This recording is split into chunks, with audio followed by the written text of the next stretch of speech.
New York Comic Con 2025 is almost upon us.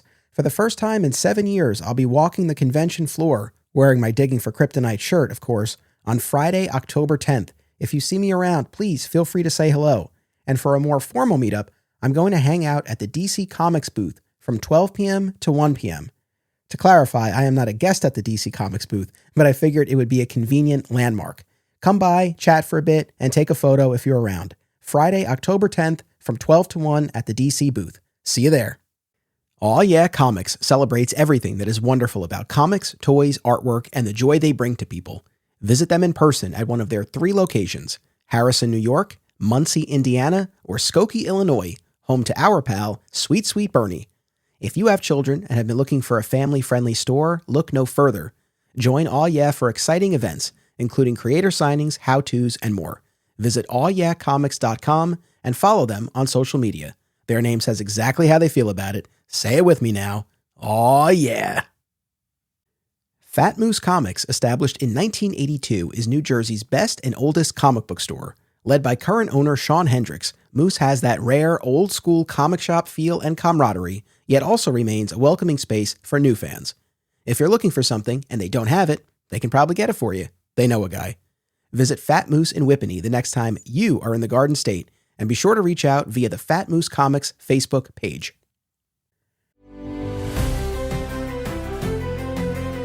When Crisis ended in 1986, it had lived up to its promise. Worlds lived, worlds died, and the DCU was never the same. And soon, neither was Superman. Across the Man of Steel miniseries and a subsequent 2-year run on the main titles, writer-artist John Byrne revamped Superman for the post-Crisis era.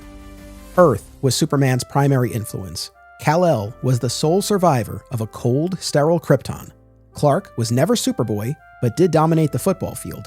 The Kents lived, and Lois Lane and Lex Luthor were reborn to meet the moment of the late 1980s. These changes have been debated for years. Now, in a new Digging for Kryptonite epic, we're revisiting the Byrne era one more time on the verge of its 40th anniversary and evaluating its ultimate impact on the Superman mythology and our fandom.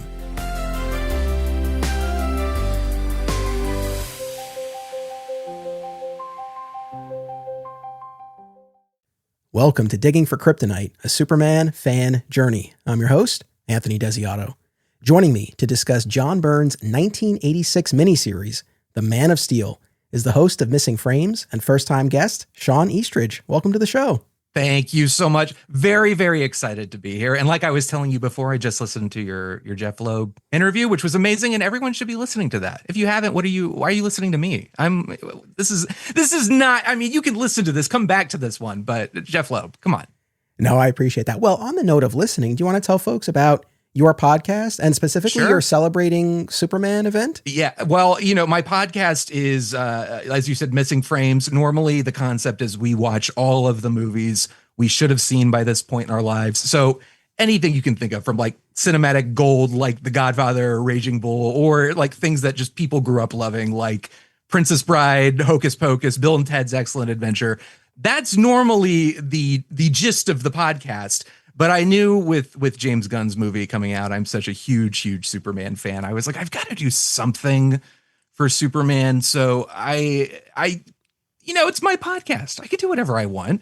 And I've done these kind of spin-off episodes where I had interviewed filmmakers and done film festival coverage. And I'd interviewed Richard Donner. That was the first filmmaker I'd ever interviewed for the 40th anniversary of Superman. So I was like, I have enough, the fact that you start with Donner, it is kind of like starting with God. And then it's like, okay, can I kind of work my way through my other Superman heroes? So having that in my back pocket didn't hurt when I started going out to people and saying like, look, it's a film podcast, but I desperately am like, I'm so excited for this new film. And I want to just have an excuse to love on this character. So I've just been very, very lucky. I got to talk with Mark Waid and Josie Campbell and Jason Aaron, Philip Kennedy Johnson, Tom King, like just Dan Jurgens, like Mike Carlin. I can't, the list goes on, and I've just been extraordinarily lucky. And it's like, these guys are responsible, it's same with you or any Superman fan. These guys are responsible for telling the stories that I love so much. So to get to just discuss what makes the character special with these people who to me have epitomized that, it's been a treat. So I've accidentally gone off the rails as far as like any of my film nerd listeners are like, why is this happening? And then in a little while, when what's nice is we have the Man of Tomorrow coming out, so there is that fervor. It's never like the Superman fever is here. It's never stopping, and I am here for that. But I also am like, at some point I've got to switch back to actually doing Sync Frames episodes, and then I'll lose all the Superman listeners who I've picked up along the way. So I have no strategy. I don't know what I'm doing, but that's it. Well, look, you're following your heart, and there's something to be said right. for that. It's a beautiful thing. I encourage people to check it out. And yes, certainly when it comes to this new movie and the movies to come, I found there's a tremendous appetite on the part of the audience to hear discussions, because I did 5 episodes in a few days when the new movie came out, and I was like, oh, maybe that's too much, but people were there for it, which was amazing. I love that though, because, and I've talked about this a little bit, and I'm sure you have as well. It's felt like, maybe honestly, for as long as I can remember, because Superman's always been my favorite, and I will. I'm also the first to admit, like, I love Batman, I love Spider-Man, Daredevil, like these, like, I have love for all these heroes. They're all great, but I've always gravitated towards Superman, and that's not necessarily the most popular choice. It feels like you hear a lot of like, oh, I love Batman, Superman's lame, and then you kind of have to say, well, here's why I think Superman's great. So I've spent a lot of time, and I think really the past decade, I feel like I've kind of been not on the defensive, but that I've had to explain more often than not, like why I love Superman and what I think makes him special. So to me, to have this kind of explosion of love for this character that is kind of carried into the mainstream with all of the stuff we're seeing about kindness is the new punk rock and all this stuff, that's so exciting for me to see that love, but also to see it because of a Superman product that is so wonderfully captures, I think, the spirit of that character. So it's a lovely thing. Yeah, well said. So we're here now to discuss Byrne's seminal 6-issue miniseries released bi-weekly in summer 1986 that revamped Superman for the post-crisis era. Last week, we talked about the behind the scenes of this period with editor Mike Carlin, and now we're going to get into the reboot itself, and we'll break down all of the changes to the lore. You and I were talking off mic, and I know you talked about this in your own interview with Mike Carlin, but you were born, not to date you, but you were born the same year this reboot hit, right? Date me. I mean that romantically, and I mean that as far as letting people know how old I am. But yes, I was born the same year as John Byrne's take on Superman. How and when did you ultimately come to this Man of Steel miniseries? It's funny. My exposure to Superman, of course, like so many people, came through the Christopher Reeve films. That was how I learned who Superman was. And so I came to comics much, much later. I remember as a kid being somewhat aware of the death of Superman stuff because that was 93-ish. So it was, as a 6-year-old, you're walking around and you're walking past comic book stores. It's hard not to notice like all the fanfare about the death of Superman, the reign of the Superman, all those posters. I have such distinctive memories of that. But I wasn't really collecting comic books. I wasn't that, I don't know, I was just more of a film TV person. And it really wasn't until I was in college and was employed, I was like, wait, I have money I can just spend on things frivolously. All right, well, like then I went to the local comic shop and was just looking for Superman stuff. And I don't even have a memory of thinking like, well, that's something I need to get. This John Byrne miniseries is so seminal. It's such an important piece of Superman lore. I don't know that I knew much about Superman's comic book lore at the time. I'd read Birthright, which I loved, and I'd read For All Seasons, which I loved, but I was still kind of focused on the films and television. So I just remember looking for something, and I think I found Man of Steel, the trade, volume 1, which collects those 6 issues in the Man of Steel miniseries. And I just saw volume 1, I saw Superman, and I was like, all right, well, this is as good a place to start as any. And through that, I kind of learned the story of what it was. I think actually, ironically, I bought that, and then I also bought the Death of Superman trades. So it was kind of seeing two very, very not different, but like from the era, like the tail end of both the birth and the death of that version of the character. So that was my first exposure to it. And I remember just thinking like, this is such a fun, succinct origin story and such a great place for people who might be like, I don't want to go all the way back to the golden age. Just give me something simple where I can kind of like get a good, fun origin story. And it's like, well, hey, this John Byrne, there are worse places to start than this. So I just remember feeling like this is fun. This is cool. And maybe someday I'll be able to afford the rest of these trades.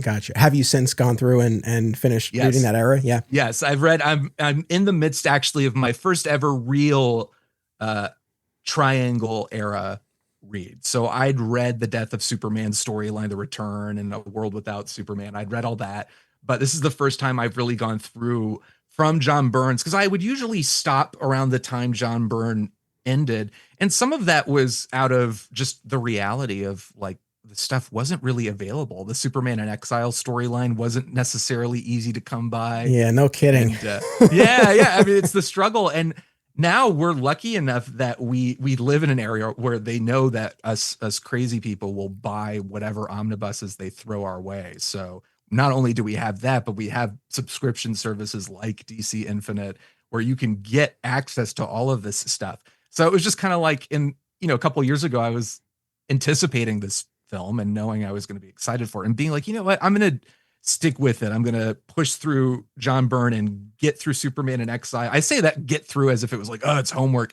It's not. I loved every second of it. And I'm still enjoying it, but I just wrapped up the reign of Superman. I'm kind of in this weird era between that insane story arc and the wedding of Lois and Clark. So I'm going to see how far I can go, but it's kind of, you get in those periods where it's between the big events where you're kind of like, what am I reading? Why is this happening? Sure. Who are these people? Why is this so ridiculous? There's good stuff throughout, though. I wish you well on your reading journey, and I hope you enjoy, and I look forward to hearing more about what you're finding.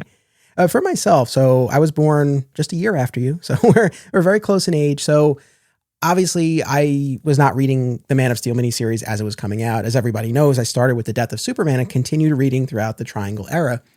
So I came to Byrne's miniseries a few years into my Superman fandom. I don't remember exactly when. I do feel like it was probably mid to late 90s, and I finally read it in trade paperback form. So I had been reading the version of Superman established by Byrne for a few years before I actually read the Man of Steel miniseries itself. Right. And then as far as the rest of his run, I mean, people have heard this because I didn't really make my way all the way through it until this podcast over the past few years. I had read a few issues here and there of his main run on the ongoing titles, but it wasn't until a few years ago that I really sat down and went through all of it. And now for this event, we're going through all of it again. Yeah. So I've sort of solidified, I think, what my ultimate thesis is on Byrne and this reboot in particular. But before I segue into that, for you now, what sort of place does the Man of Steel reboot occupy in your fandom? Because I don't know what you see online. I definitely encounter a bit of a mix of reactions to it. Almost 40 years out. So yeah, from your perspective, how do you evaluate it? Big picture. Well, I think I love that you mentioned like how you were reading everything that John Byrne kind of kicked off. Like you didn't realize like, oh, this is all kind of a continuation of John Byrne's new origin. And for me, when I first read it, I remember thinking like, oh my God, like so many things I've been watching. Like, as a kid, Lois and Clark was so exciting, the TV show, because it was a new Superman thing that I could watch on TV, and same with the animated series. But going to John Byrne and then ultimately the Triangle era, I was like, oh wow, like I didn't realize how closely those shows followed like the characters, and that John Byrne and that whole team was responsible for introducing a lot of the supporting cast that we've even seen in this new film. But it was a shock to me too, kind of seeing that, oh, people don't necessarily embrace this run the way that I do. Like I have a lot of fondness for it. I think it's a really strong story. And I think what is great about it is, prior to that run, you have about 50 years of continuity that you have to dig through. And it is fun. And I've read bits and pieces of the Silver Age, bits and pieces of the Bronze Age, bits and pieces of the Golden Age, but I'm kind of going through the Golden Age from the beginning right now. But as far as like something that you're going to get a definitive beginning, middle, and end-ish, it's hard to go back to the very beginning and really get like a satisfying story in that way. So John Byrne to me is like, it's no longer the modern take on the origin, but it's kind of modern. It's like modern enough that you can read it and say like, oh, cool. I can get kind of a read on what Superman's origin is, even though it's a little bit different, but also it's a fun place to start if I don't necessarily want to go all the way back to the beginning and kind of work my way through some of the silly Silver Age stuff.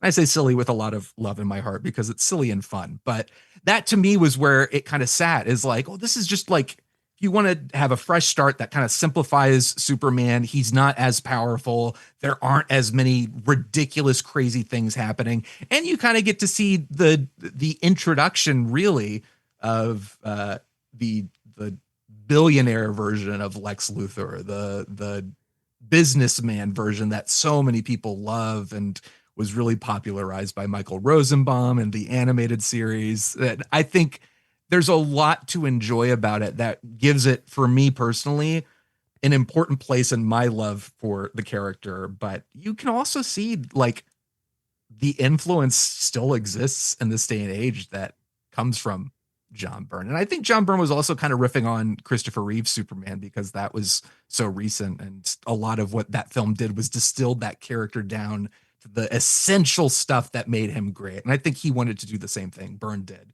So I really enjoy it in that regard. And I think, I still like, if somebody were like, what's the ultimate origin story? I'd probably be like, For All Seasons, Birthright, I would probably go for one of those, or if not both.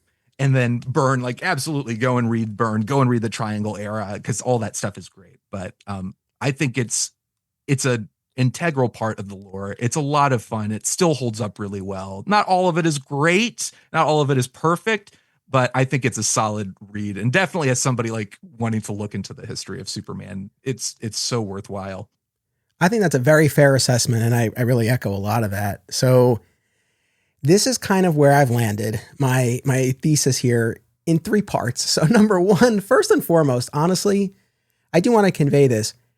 Regardless of whatever disagreements I might have with Byrne's approach or critiques I might have of this or the other stories of his we're going to discuss, I can never have anything other than respect and appreciation and gratitude for the Byrne reboot and the Byrne era, because it established the version of the character and laid the groundwork for the version of the character I met and fell in love with in the Triangle era. So for me, putting everything else aside, this can never be anything other than a net positive for me, because I don't know that I'm doing this podcast here if it weren't for this. Right. And I don't think without John Byrne, I don't think we talk about Superman in this day and age comic book wise the same way. It was like a necessary course correction for that character at that time. It was needed. So somebody had to do it. And the fact that he was willing to step up and make some very radical changes, but also some really smart changes, like keeping Ma and Pa alive, like just fun stuff like that. Like almost, like you said, like I wouldn't say it's perfect. I'd say for every pro, you can easily find a con. But at the same time, like you said, there's so much to appreciate and respect that it's like, yeah, we can give and take. Absolutely. So that's number 1. Now, number 2 is something that people have heard me say, especially over the past couple of years, because I have become a lot more acquainted with the pre-crisis stories and the elements of the mythology that were taken off the board with the Byrne reboot, like Clark as Superboy and Kara Zor-El and Krypto and the Phantom Zone and the Bottle City of Kandor. And for a while, what I have felt and what I've been expressing is that to me, it seemed like a lot of the instincts of the Byrne reboot were good, but that Byrne overshot the mark in my estimation. So focusing more on the character's humanity to me is a good instinct, but doing so at the expense of the Kryptonian heritage really pushing it aside to the extent that Byrne did felt like overshooting the mark. Right. Making Clark more capable, good instinct. It opens things up. It allows you to do more with Clark as a driver of the action, but making him a star athlete and an ace reporter and an acclaimed novelist and a ladies' man felt like maybe we've overshot the mark. Just a little bit. And also, you know, I think really this era was the first introduction of the idea that Superman is this disguise and Clark is the real person. Lois and Clark, the TV series, really ran with that idea. And I don't know that I love that take. Well, we'll I don't talk, know that we'll talk more about that. Yeah, we got a lot more to say about that. But so that's kind of what I've been saying for a little while now. And I think what had solidified my opinion in that respect is going back through the works of Jeff Loeb in the early 2000s and seeing how he was incorporating certain pre-crisis elements, like the Silver Age version of Krypton and Krypto, and bringing back Kara Zor-El, putting Lex in the war suit again. And then even more so, post-Infinite Crisis, seeing what Jeff Johns would do in terms of reinstating a past for Clark as Superboy, albeit more limited than it had been before, bringing in the classic Brainiac and the One True Zod and the Bottle City.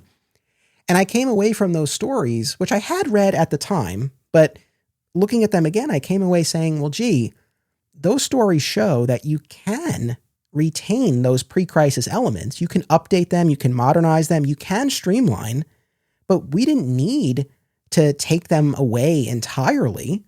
Yeah. So that's, I think, another key reason why I came to look at that Byrne era as an overcorrection in a lot of respects. So that's where I've been for a little while. But now, and as I'm saying that, I know there are people, they're already starting to type. The comments are already coming. So I would just say, guys, they're yelling at me right now. And I'm like, how did this isn't even, we're recording it right now. It's not even live and people are yelling at me. Yeah. So I would say, guys, just hang on a second, because here's part 3. Here's the new thing that this audience hasn't heard me say yet. And before I say it, I'll keep this quick, but earlier this year, I shared a story about a medical event that I went through where, again, long story short, I had this stomach virus back in February, and it caused a heart condition called perimyocarditis. Basically, that stomach infection caused swelling and inflammation in the heart. I had chest pains, and when they ran blood work, it looked like I was having a heart attack. I wasn't, but they had to check, and I was in the hospital for a couple of nights. Right. And as the hospital stay was winding down and I was talking to the doctor, he was like, all right, no exercising for 3 to 6 months. I was gutted. I'm like, that's terrible.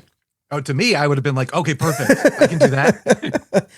I will say there was an aspect of it where it's like, well, I medically can't. I've been told not to. So I have as good an excuse as ever. But then I had a follow-up appointment and he was like, well, actually in 3 months, you can ease back into it, which I did. I did not really stay all that consistent with it, but over the spring and summer, I started getting back into it.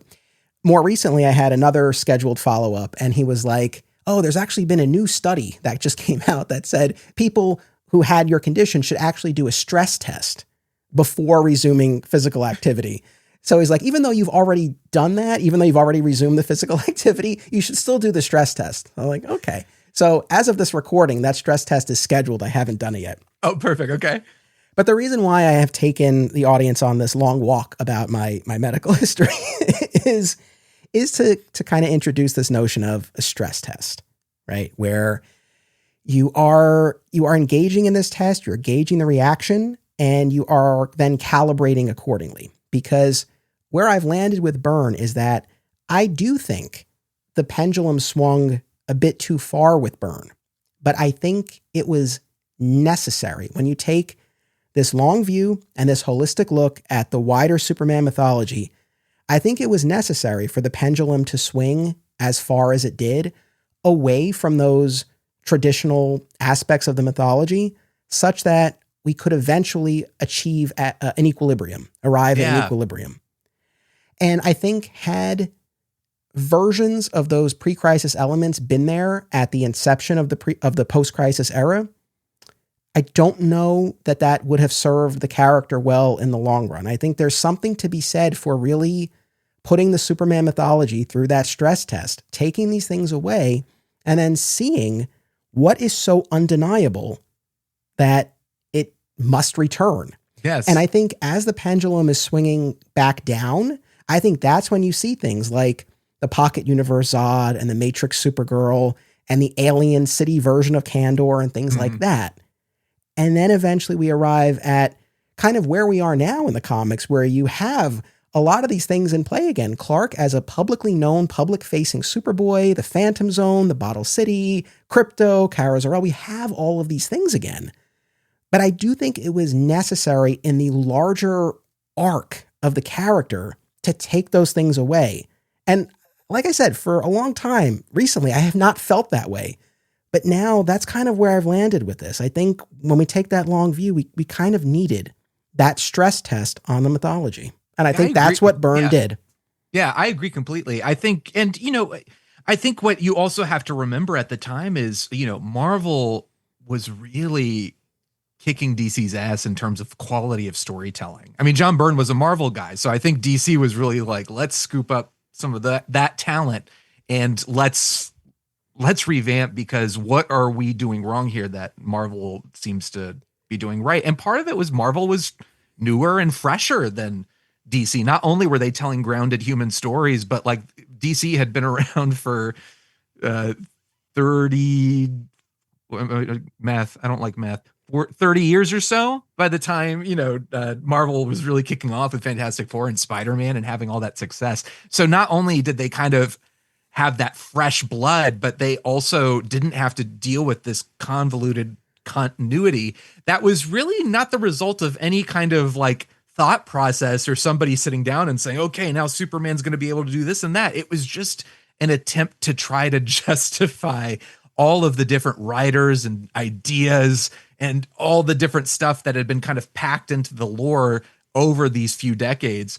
And Marvel was able to kind of look at what they'd done and say like, well, we're just going to keep it simple and focus on human characters. So I can see business wise why people were looking at that and saying like, you know what, we need to do that. That's part of why their sales are so good and ours are suffering. And then plus you've got Frank Miller and Alan Moore coming in and doing crazy stuff with characters that people had never even thought of before, and telling very grounded, dark human stories that were not just great superhero stuff, but it was like great literature. So all of a sudden comic books have this clout that we've not experienced before. And I can see like, I love, like I as I've gotten older, I've become, I think when I was younger, I was more inclined towards like, I love the idea of Superman being the super being in a real grounded world. That's why I love the Donner film so much. I love that he is the one fantastical element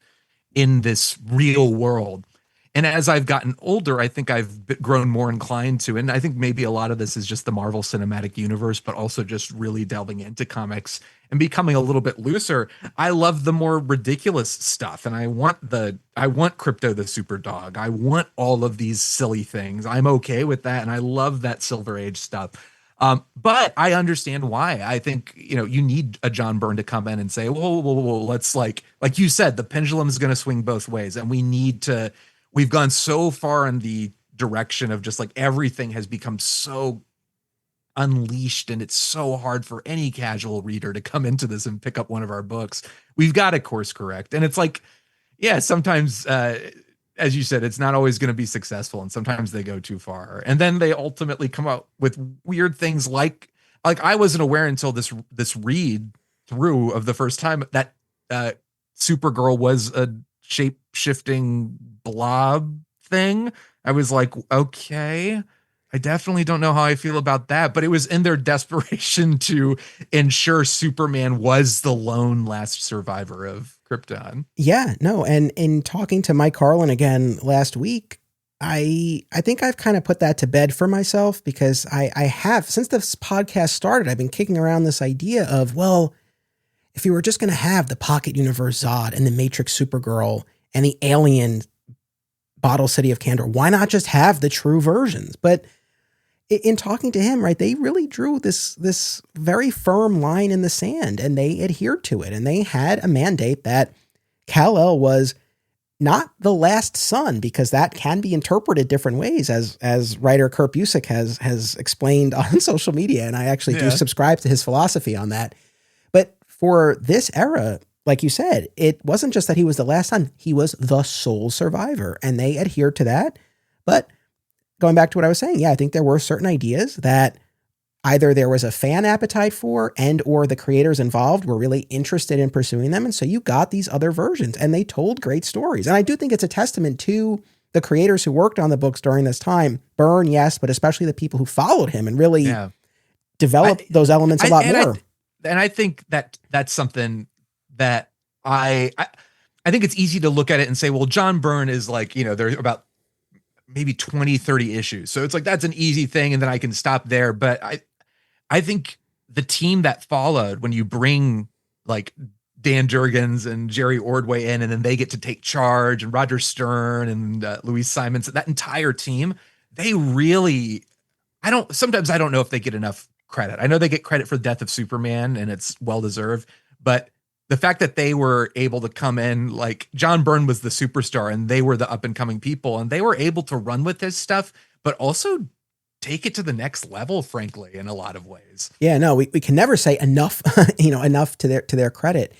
But I know this is a Superman podcast, but to quote from Batman Begins, people need dramatic examples to shake them out of apathy. And I think that's what this did. And yes, you saw that with some of those other projects of the era that you mentioned. And it's one of those things, I know as we talk about this, there are folks who really came into Superman with Byrne's Man of Steel, and for them it's untouchable. There are others for whom it was a huge misstep.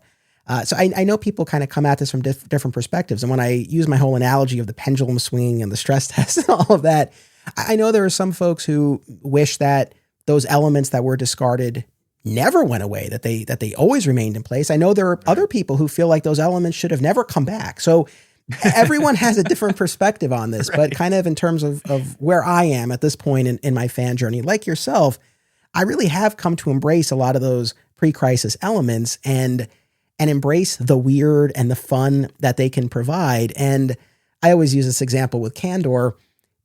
Do I think we need to go so far as we did in the pre-crisis stories where Superman had so many doppelgangers of himself in the Bottle City, and the entire Metropolis supporting cast had doppelgangers and they were trading places left and right? No, that I think is a little bit too silly, especially from a modern perspective. But does that mean we can't have Candor at all? No. And I think current stories are showing what you can do with that.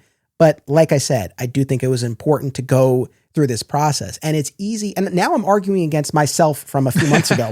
That's fine. I'm here for it, because it's easy. And I've done this, right? It's easy to say, well, look, clearly we can do versions of these and have it work.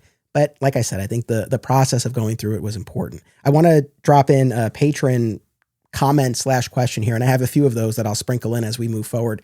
This one is from Jeff, and I think this sort of encapsulates some of the tension I have felt when it comes to the Byrne era, and I suspect others out there could likely identify with this. I did edit this a bit, but Jeff said, I have such a tough time with this era of Superman. On one hand, it was my Superman since this launched when I was 6 years old. I loved Superman before this, but that was just from non-comic stuff like the first 2 movies, Super Friends, the Superpowers action figure, my homemade costume, and the scant few issues my dad would share with me from his collection.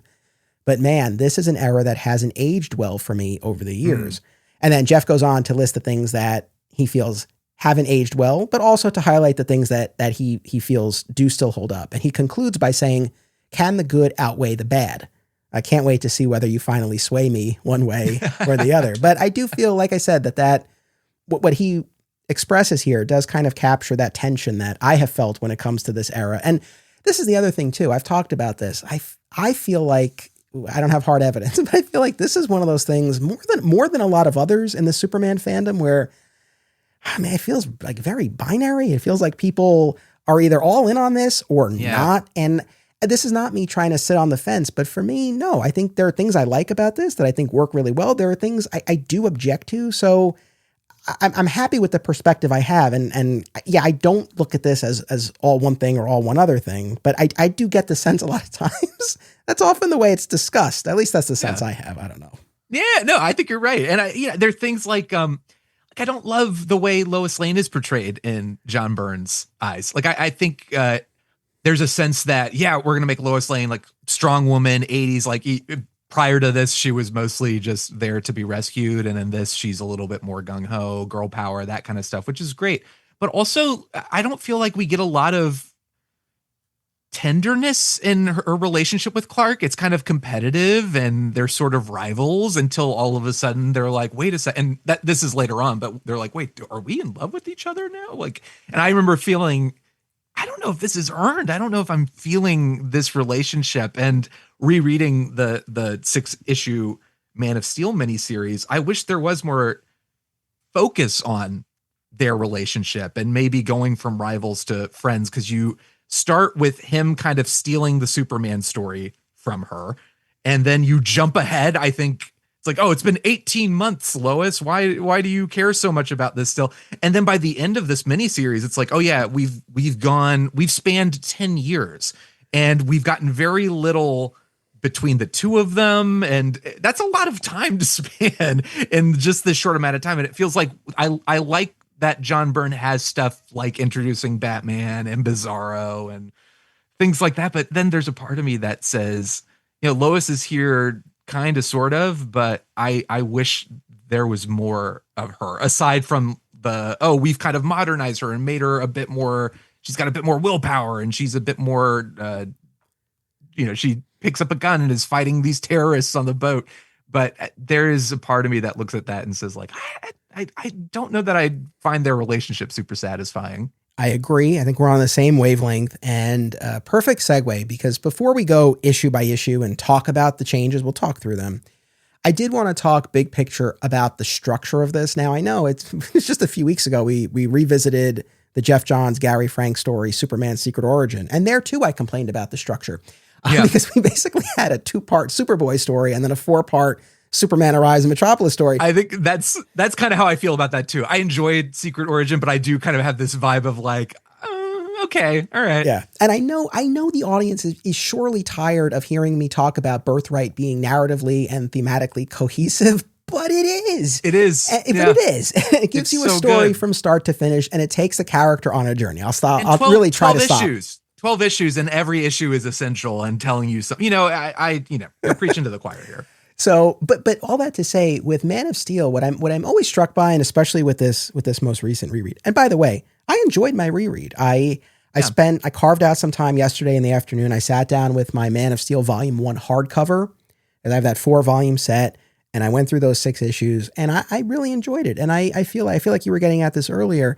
We're coming up on 40 years of this. To me, yes, are there certain aspects that do definitely feel of the Reagan era, the greed is good era? Yes. But still, it feels a lot fresher and more modern than it has any right to, coming up on 40 years. Like, I had a good time reading this, so I do want to be clear with that. But I was struck by the structure of this. To your point, this 6-issue miniseries covers 10 years, and we do bookend the story with Krypton. We begin on Krypton, and then by the end of the story, in that final issue, Clark encounters the Jor-El hologram and is downloaded with all of this Kryptonian knowledge. So there is honestly a little bit more symmetry, at least, than Secret Origin has. But nevertheless, it jumps around so much. It really feels more like, here are the building blocks of the post-crisis Superman. We're going to give you the main beats of his origin in the first issue, from Krypton to Smallville to Metropolis. We're going to introduce Lois. We're going to show you the new dynamic with Batman. We're going to show you what this new Lex is. And we have a lot to say on that. And the whole Marv Wolfman, John Byrne piece of the puzzle. Yep.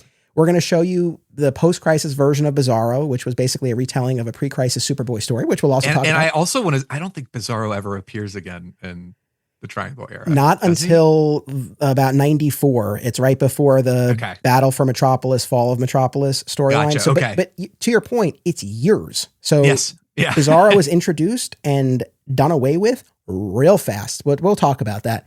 But so basically, this miniseries is giving you those building blocks, laying that groundwork, the infrastructure for the stories that are going to flesh it out.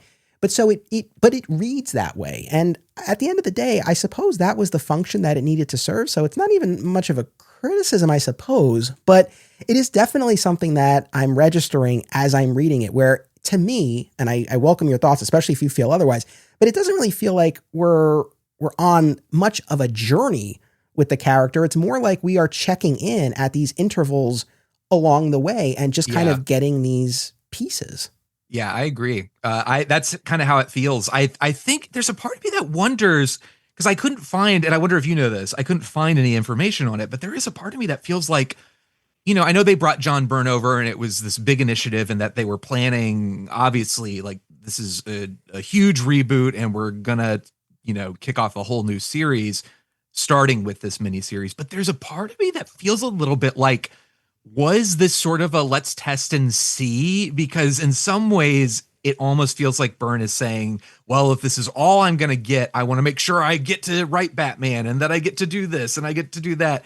And so there is, I wonder if some of the scatterbrained nature of it comes from him sort of saying like, well, if these 6 issues are the only shot I get, let me try to touch on as many fun things as I can. Okay, so I think I might have a little clarity on this. So we talked about the behind the scenes last time, but then I found more information on Byrne's forum, which is not a place I have spent time on before on the internet. However, credit where credit's due. You would be amazed at how well it's organized. It's organized by character. Like there's a whole section on the forum about all the times Byrne has commented about Superman. So wow. All right. It was actually kind of a treasure trove. To them. So I'll actually read Byrne's quote, but big picture, the sense that I get is that it was DC that wanted a reboot. Byrne was more than willing to just work within existing continuity. And my sense is that he really wanted to keep more of the rookie Superman. But what DC wanted was to sort of catch up to the established Superman. So I think that's why you kind of ended up with the way this is structured. But this is what Byrne said. He was asked a question about removing Superboy from continuity, which again, more to say on that front. But Byrne says, I dumped Superboy largely because I did not see him as a necessary character, and DC had agreed to allow me to show Superman learning the ropes after the reboot. Unfortunately, once the contracts were signed, they backed down on this and insisted we do Man of Steel so that Superman would be up to speed by the time the new first issue came out. Eventually, I would realize that they wanted Superman rebooted without him actually being, rebooted. Odd, since I had said from the start I was perfectly prepared to work from within continuity and the reboot was their idea. So, since I did not have a Superman who was still figuring it out, I wish I had had Superboy to fill that role.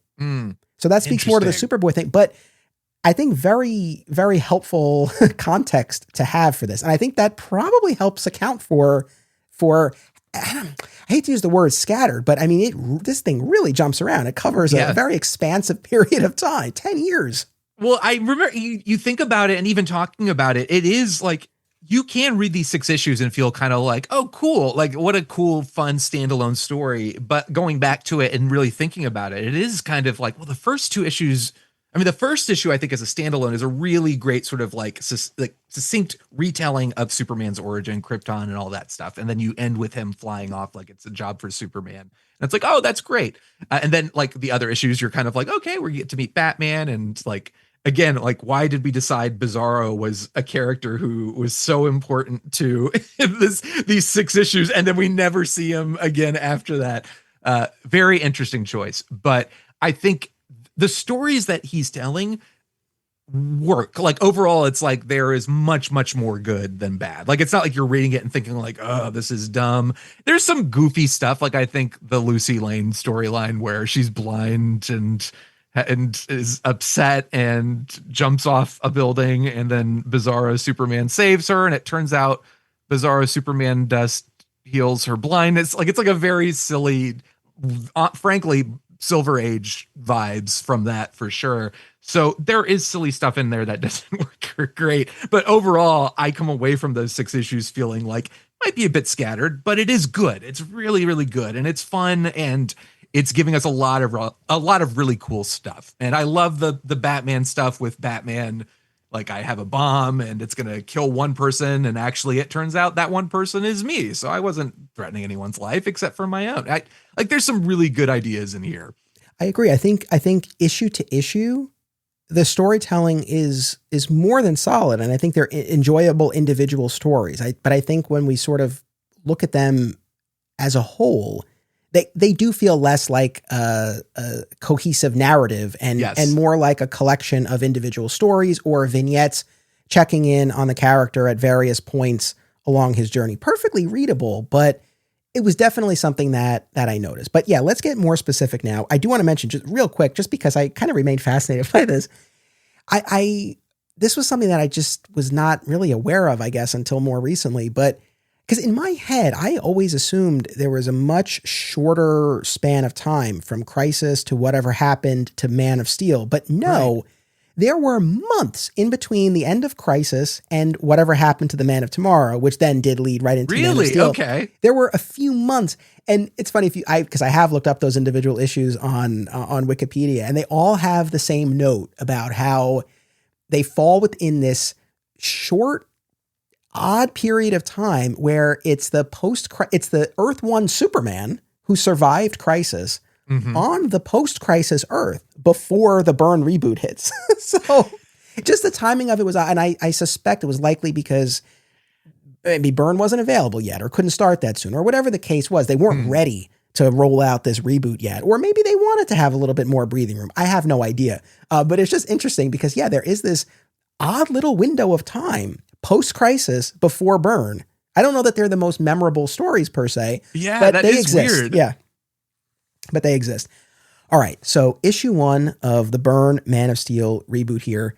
So like I said before, this takes us from Krypton to Smallville to Metropolis and ends with him donning this Superman costume that Martha has made for him. And so right from the jump and throughout the issue, we see a number of key core changes to Superman lore right from the jump, starting with that prologue on Krypton and this redesigned version aesthetically, but also in terms of its vibe, it is exceedingly cold and sterile. Though you see Jor-El rebel against that in some key ways, which I thought was interesting. What's your overall take on this iteration of the planet Krypton? Well, I think it's funny, people were very, very shocked by James Gunn's. Sorry, I'm going to spoil a little bit, but people were very, very shocked by the reveal that Superman's parents, his Kryptonian parents, didn't have the best of intentions. Now, will that be a retcon? I don't know. People are discussing this, arguing about it. James Gunn insists it's the case, and I'm fine with it either way. But what's funny is when you go back to particularly this take on Jor-El and Lara, it is you can see that the liberties James Gunn took are not so extreme, or it's not so out of the blue. It's like, well, wait a second. I am seeing these vibes here. Zack Snyder, 100%, he and Goyer took a lot from this, and up to the Matrix idea and and literally the Matrix with Jor-El somehow knowing kung fu, even though he's a scientist. Interesting, but I think what's fun going back to this first issue and seeing the Kryptonian origins is realizing how much of that inspired some of the more modern live action takes of Superman. Because it's a cool idea. It's a very sci-fi idea. Like, oh, we live in this very cold, emotionally detached society. And then Jor-El is, like you said, the rebel who's like, no, I choose to love and I will save my son. And I've always loved you, Laura. So I think it ends up ultimately, even though it's a very dramatic change, it ends up ultimately kind of falling back into the routine of but Jor-El is ultimately a good person and has good intentions and wants the best for his son. So when I read it, I was like, this is interesting and it's funny. Just oh my God, this shirtless, hairy man farming on a field. What is this terrible place you're sending our son to? It's very, very silly. But I like the idea. I think what makes it work for me is Jor-El's role in that and why he chooses to save his son. I think is the seed that really makes that work for me. I agree. The panel of Lara recoiling in horror at the sight of the bare-chested farmer is comical. It tracks with with the society that we're Yeah. being dropped into. And I think but it's just I don't so think funny. it's unintentional comedy. I think it's obviously supposed to be funny, but it is like reading it now, it's especially funny just because she is so offended by that. But I had the same reaction as you rereading this. There's that exchange between Jor-El and Lara. And he explains the powers that their son will have on this new world. And Lara says, will he rule over them and teach them Kryptonian ways? And Jor-El says, perhaps or possibly. Yeah. Yeah. And it's not like, oh, we're gonna send him and he's gonna be an inspiration to people. It's just like, we're just trying to save our son and get him off this planet. And who knows, maybe he will rule over them. And like, it's not what it introduces to the lore is, again, something that James Gunn was not getting raked over the coals for, but people were like, well, hold on, wait a second, Mr. Gunn, are you allowed to do that? It's like, well, this stuff, we saw this in Smallville, we've seen this in John Byrne's stuff, and it's definitely like, it's here. And it's not like they're explicitly saying you're going to go and rule, but they're not saying that either. Yeah, they're not. In these initial pages, at least, they're not sending him there to be a savior per se. Right. It's definitely more open as far as what role he'll serve. I'll say for myself, and I will continue to reiterate, like, this was the version of Krypton I knew. I mean, for years, this was really all I knew. I mean, yes, I had watched the Christopher Reeve movies, but that too was definitely a colder version of Krypton. Yeah. Not colder than this, but colder than what had been in the comics at the time. Yes. This definitely takes it to a whole other level, to the point that they never even see or hold their son because he's not born on Krypton. He is growing within this gestation matrix. He's not actually born until he arrives on Earth. Yeah, that's a weird, definitely something that Man of Steel, the film, kind of played with a little bit. Not going into that exact extreme, but kind of playing with the idea of like, oh, Kryptonians are kind of formed in a lab, and here's a device that holds all the DNA for Kryptonians. But yeah, it's an interesting idea. Here's the thing. Well, what I was getting at too is I like the aesthetic. I do like the redesign of the planet and the green garb and chainmail and all that stuff. Like I like the look of it. I did quite like, by the time we got to the new Krypton saga in the post Infinite Crisis era, where that was merely the garb of the scientific guild, but the other guilds of Krypton dress differently. And I feel like that was a way to sort of incorporate different presentations of Krypton over the years. But aesthetically, I didn't mind this. And I think thematically, this goes back to what I've been saying about good instinct overshooting the mark. I think that drawing much more of a contrast between Krypton and Earth, and really painting Krypton as this cold, sterile world where there's essentially no person-to-person contact, and the children are all grown in these chambers and have predetermined roles and all of that. I think there's value there. I think where I butt up against this, is in not having Jor-El and Lara see or hold their baby. I feel like that is, even with all the peace I've made with the Byrne story, I still have a big problem with that, because I feel like them having that experience with their infant or toddler, depending on the version of the story, but having that actual contact is such a key aspect, and I feel like makes it a lot more of a mythic story. It's so powerful to because they have to, it's not something where it's just like this formless, like, all right, we're sending whatever this is off into outer space. It's like they are holding their child. I think this is where, I'm not a massive fan of the Snyderverse, but I think this is something that Man of Steel, the film, did really, really well, is 100%. Presenting this idea. I think it takes some of the really cool ideas that Byrne had about Krypton, but it infuses it with, I think, the emotion of Jor-El and Lara having to give their son up. And I like the idea of it's like the first natural birth in Krypton's in Krypton in centuries. And so I think what you lose when you don't have them making the conscious choice to let their son go is that incredibly powerful moment of them having to say goodbye to their child.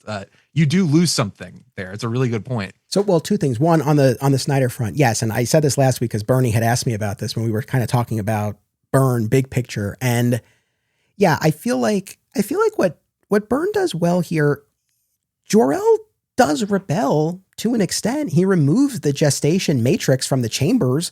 He has this hand-to-hand contact with Lara, which supposedly is a big deal for this Kryptonian society. He shoots his son off into space. He has this, and this will play out even more when we get to the World of Krypton miniseries, which we're going to talk about next week. But he has this interest in, at a minimum, ancient Krypton and the older ways. And even when he's talking to Lara about the planet he's going to send Kal-El to, it's all couched within this idea that Krypton has lost something. Krypton has become too sterile. They control too much. And this Earth represents, in an older way, the way Krypton used to be. And that's where he chooses to send their son. So this Jor-El is a rebel. But yes, I think when you get to the Man of Steel movie, that takes it to the degree I would want it to. Like you said, with Kal-El being the first natural birth in centuries, and you get that powerful moment. But, and here's my other thing, I understand why Byrne did this, because I've been reading a ton of interviews, especially interviews from the day when this was first coming out. And for Byrne, he did not want Superman to have nostalgia for Krypton, did not want Superman to long to be a Kryptonian or to identify with that side of himself. That's a place where, to me, that's a misstep, because I feel like, and I know I said I made peace with this, but this is still something that I do still kind of have a bit of an objection to. I'm all for Superman identifying with his humanity first and foremost. It's where he grew up. It's where he learned his values. It's where he became the person who can serve humanity in that way. So the fact that he would see himself as an Earthman first and foremost, I have no objection to that. But I think when we look at the character and we think about what some of those core attributes are, the fact that he is born of two worlds is an undeniable aspect of the character. And I think whether his Kryptonian heritage is something he embraces, if it's something he seeks to learn about, if it's something that he rebels against and actually provides a source of tension, a la Smallville, for example, or like this new movie, I think all of those are valid and valuable, because all of them keep Krypton as part of the equation. My objection with Byrne is that, really, for the most part, it's just not part of the story. Yeah. It will become more. And I don't think it's a surprise, I don't think it's any surprise that right after Byrne leaves and we have Jurgens and Stern and Ordway take over, what are some of the first things they do? They introduce Cleric and the Eradicator and the Fortress, and they bring back Helix. So I think that it's an undeniable part of the character, and that's where I feel like with Byrne, it was pushed way too much to the side. But I think that's why it's presented in this way. Byrne even said in those interviews, this was a Krypton that deserved to die. Which it was at the I'm with you on this. I think it's interesting, not to jump ahead to the last issue, but the whole miniseries concludes with him kind of saying, my powers may come from Krypton, but I am a man of Earth, or like I am ultimately part of this. I'm part of humanity, and I think that's like you said, Byrne kind of like something that is really great, and I love that idea, but then it's kind of like but I don't love kind of the context around it, and I like Superman kind of having the vibe of like not obsessing over Krypton, but because I think it's ultimately his humanity and John and Martha who make him who he is.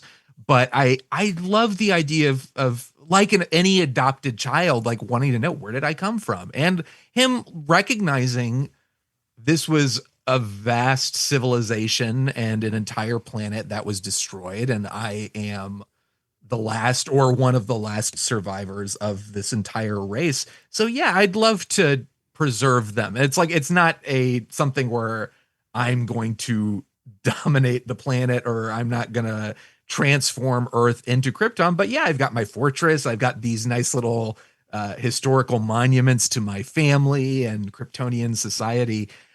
That to me speaks more to like who Superman is as a character. Like, he has that curiosity, he has that love and respect for culture, and he wants to know. Like, it's like he wants to. I feel like it makes sense for Superman to want to preserve a planet that is gone, whether it's his own or not. So I think when you make Krypton so kind of uncharismatic and not relatable, and you're kind of like, well, that's the point, I don't want you to have an emotional connection to it. It's like,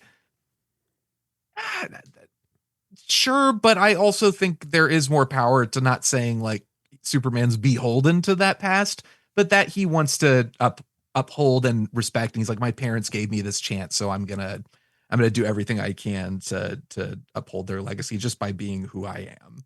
No, I agree. And I would imagine for anyone who's adopted, there's a sense of curiosity, some measure of longing, wanting to understand where you come from and potentially honor that in some way, shape, or form. Yeah. So that's the thing. It's that lack of curiosity that I think bugs me. I think that's the thing. I feel like the Krypton part of the equation should be in the mix in some way, shape, or form. And that's not really what we have here. And I think that's kind of the objection that we have. And I'm totally fine with also including issue 6 while we talk about issue 1, because that's when he encounters that Jor-El hologram and is downloaded with all this information. And we end up with this 3-page sequence at the end where he's flying through the mountains and thinking about everything. And in the penultimate page, he talks about how after this download, he can quote these ancient Kryptonian texts and he knows all of the languages. And he goes, and all of it is ultimately meaningless. Right. It's like, as you're reading it, like this could have gone in a different direction, where as he's reading it, he's like, I'm grateful to have this and I'll always carry it with me as a child of two worlds, even though Earth is my home. Right? Like that could have been it. But no, ultimately, this is meaningless. I might have been bred in space, but I was born on Earth in America. We'll talk about how many times him being American is mentioned. Yeah. But so that's the thing with this where I do struggle. Now, kind of on a more practical note, as far as the account we're given for why Krypton is dying. So there's this business. Jor-El has uncovered that there was a chain reaction in the core. It's causing pressures and it's fusing these Kryptonian minerals together, causing kryptonite, essentially. Yes. And that's what's causing the sickness. And the pressure will continue to build until the planet explodes. Now, we had a question from one of our audience members, Rick, who says, I did notice on my last read of Man of Steel #1 that this Jor-El doesn't try to warn anyone. I don't know why I never noticed it before, other than feeling something I could have put my finger on. It bothers me, but it stays my preferred origin. Have you noticed? And what are your feelings on it? So shout out to Rick. And so, because that's the thing. I think, well, it speaks to like, clearly Byrne does not want you to sympathize with Krypton. Like he doesn't care. That's the thing, because in virtually every other telling of the Superman origin story, if there are two things, well, other than the ship departing, but if there are two things that almost all of them have, it's Jor-El making these pleas that fall on deaf ears and that moment of holding or at least looking at the child. And Byrne does away with both. And I think exactly to your point, I think that was very purposeful. Like we're not, like I said, Jor-El rebels to a point. And so I suppose there's some level of calling upon the audience to invest in this Jor-El, but it's still not to the level of following him to the council to make his plea. But what I will say to Rick, and this goes back to what we've been saying about the subsequent creators who picked up the ball. So in the final night tie-in issue of Superman, the Man of Steel by Louise Simonson and John Bogdanove. So this is now we're shifting ahead to 96. So like a decade after this. I just don't remember offhand if this was addressed in the interim. It might have been, but I know for a fact that in that final night tie-in issue, it's Superman trying to save Earth while the sun is out, juxtaposed with flashbacks to Jor-El trying to convince the powers that be on Krypton that they are in danger. I think it speaks to that, like you were saying, that team. I think what they ultimately did when John Byrne left is they respected what John Byrne was doing and trying with his take, but they also were like, let's get a little bit more back to the basics and try to reintroduce these elements that we really miss. So that's fun. I'm excited to get to that point because that would be really cool to see. Yeah, so that is something that comes later. But yeah, no, in here, we don't see that. Jor-El just recounts what he's learned and talks about how Krypton could go at any moment, basically. So, maybe there's some element in these pages specifically, like there's really just no time. But yeah, no, I think that was a very purposeful choice. Something else that Byrne has talked about, I find this fascinating. According to Byrne, a DC executive and inker, Dick Giordano, insisted that Byrne show Krypton, this new version of Krypton, from page 1. In retrospect, Byrne came to regret going along with that. And he has talked about how if he could do it all again, he would have saved showing us Krypton for the final issue and would have started this with Clark on the football field, which I'm not going to lie. I think I think Clark on the football field, which we'll shift to now, is as effective an opening in terms of showing you how different this version is. So I think it would have worked. And here's the other reason why I think that would have been the better way to go. Oh my God, does it drive me nuts that the last 3 pages of issue 6 of this entire miniseries are just Superman flying with endless thought bubbles. Yeah. It's what, like, when you see, maybe it's just because we're spoiled in the modern age of comics, but when you start to see just text, especially from older eras of comics, you're just like, oh my God, how much of this do I have to get? It feels like it somehow takes even longer than reading a full-length novel sometimes. Yeah. So I think had that Krypton sequence, had that been saved for the final issue, I feel like that really would have juiced issue number 6 and maybe could have allowed for a more dynamic ending. So I like that idea. I think, like you said, I think that football scene could have been just as effective, and you wouldn't have really lost anything by saving Krypton until later. Yeah, exactly. And then the last thing, we did talk about this last week, but in order to make this episode as complete as we can, the other thing, apparently there was very little, according to most accounts, that Byrne was told no on. But one of the things, and I don't know if you came across this, but he had wanted Lara to come to Earth with Kal-El and have Lara succumb to kryptonite poisoning and die on Earth to show how dangerous and lethal kryptonite is. But DC was like, no, like that's, the legend is too, that would be too much of a departure from the legend. And I do believe it was, I don't know if it was Jeanette Kahn or one of the other execs, I think it might have been her, who came up with the idea of the Kryptonians on Krypton dying from kryptonite poisoning because of that pressure in the core. I like that idea. I don't love Lara coming, so I'm glad that didn't make it into the final cut. So now we move into we're past the prologue. We're in our first main chapter of Man of Steel #1, and this is Clark on the football field. So, I mean, right from the jump, this is not Clark on the sidelines. This is Clark not just scoring the winning touchdown, but basically scoring all the touchdowns. What is your take on the post-crisis Clark Kent generally, and especially the way we see this play out on the football field here? I think it's kind of a necessary corrective to have Clark Kent be less of the bumbling, goofy guy and more of like a competent person. I think the problem with it is I do like the idea of the glasses Clark being something of a disguise.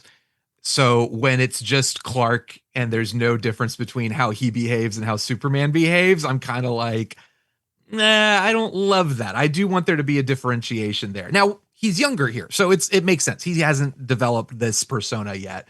But I there's something that kind of bugs me about him being the football superstar in this. Like, I think it's fun and it makes sense. And it's like, yeah, of course, if you had those powers, you would probably end up doing this. But I think what I preferred about Donner, about Smallville, is the fact, like, Jonathan is watching from the sidelines in this issue and kind of like, and then Clark's later like, are you okay? Are you mad at me? And Jonathan doesn't really like answer. He just is kind of like, let me show you something, and then takes him to the ship. And then Clark kind of realizes on his own, like, oh, I've been so prideful and using my powers for superficial reasons. But there's something really lovely and beautiful about the scene in Donner's film where Clark is just so frustrated about, like, what am I supposed to do? I have these amazing gifts. I can't use them. Like, people are making fun of me. And Jonathan's basically like, that you're meant for more than this. So to see him kind of like doing the football thing, and he comes, like, he learns, but it's not really like, it doesn't feel as strong of a lesson. It just feels like Clark's all of a sudden like, oh, wait a second, I should be using my powers for good. But it's like, what made you change your mind? The fact that you found out you're not from this planet? Like, I don't understand. So it's like, I would have liked to have seen more from Jonathan being the good role model for him in that moment, and say, like, maybe this was Clark's first football game and Jonathan was like, I know we agreed we were going to do this, but you know what? You're different. We have to accept that. And Clark's like, you keep saying I'm different. And then you can go into like Jonathan saying, you know what? It's time to tell you and time to show you. I think It's interesting, and this is a long-winded way of answering your question, but I think the fact that there's really it's the glasses and that's it. I've never liked that take on Clark and Superman. I do like there being kind of a difference in personality. My love of the TV series Smallville is well documented, and there's one rewatch podcast that's always at the top of my queue. Always Hold On to Smallville, hosted by our pal, Zach Moore. Zach and his guests bring great insight, passion, and humor to each and every episode. And the podcast continues with more great Smallville and Superman talk now that their series rewatch has concluded. Listen wherever you get podcasts, and keep an eye out for the other shows under the Always Hold On To banner, including Arrow, Star Wars, and more. We all love the big-budget superhero films, but the world of independent cinema remains a place of unbridled creative freedom and entrepreneurial spirit. Whether you're an independent filmmaker yourself or you just love movies, don't miss these New Jersey film festivals: Brightside Tavern in Jersey City, Hang On to Your Shorts in Asbury Park, and Round Reel in Bloomfield. Submission information for filmmakers can be found at filmfreeway.com. Follow the festivals on social media for news about events, discounts, tickets, and much more. We love digging into epic comic book runs, but what about the art of the single issue? Single Bound is a new podcast series hosted by married couple Amy and Logan as they review single issues of comics. And if the title also makes you think of Superman, you're not alone, as the Man of Steel is Logan's favorite character and a regular topic of discussion on Single Bound. Listen and subscribe on Spotify and YouTube, and follow the show on Instagram at Single Bound Podcast. As a Superman fan, have you ever wondered what would happen if a person who knew barely anything about comics decided to absorb hundreds of Superman stories from all eras and media? Robbo is that kind of person, and that's exactly what he's done on a new show called This Podcast Will Never Die. The first season, called Superman Will Never Die, starts with the unexpected ways the Man of Steel stood out from the pulp heroes on the newsstands in 1938. Listen and subscribe to This Podcast Will Never Die, and you'll never look at Superman's trunks the same way again.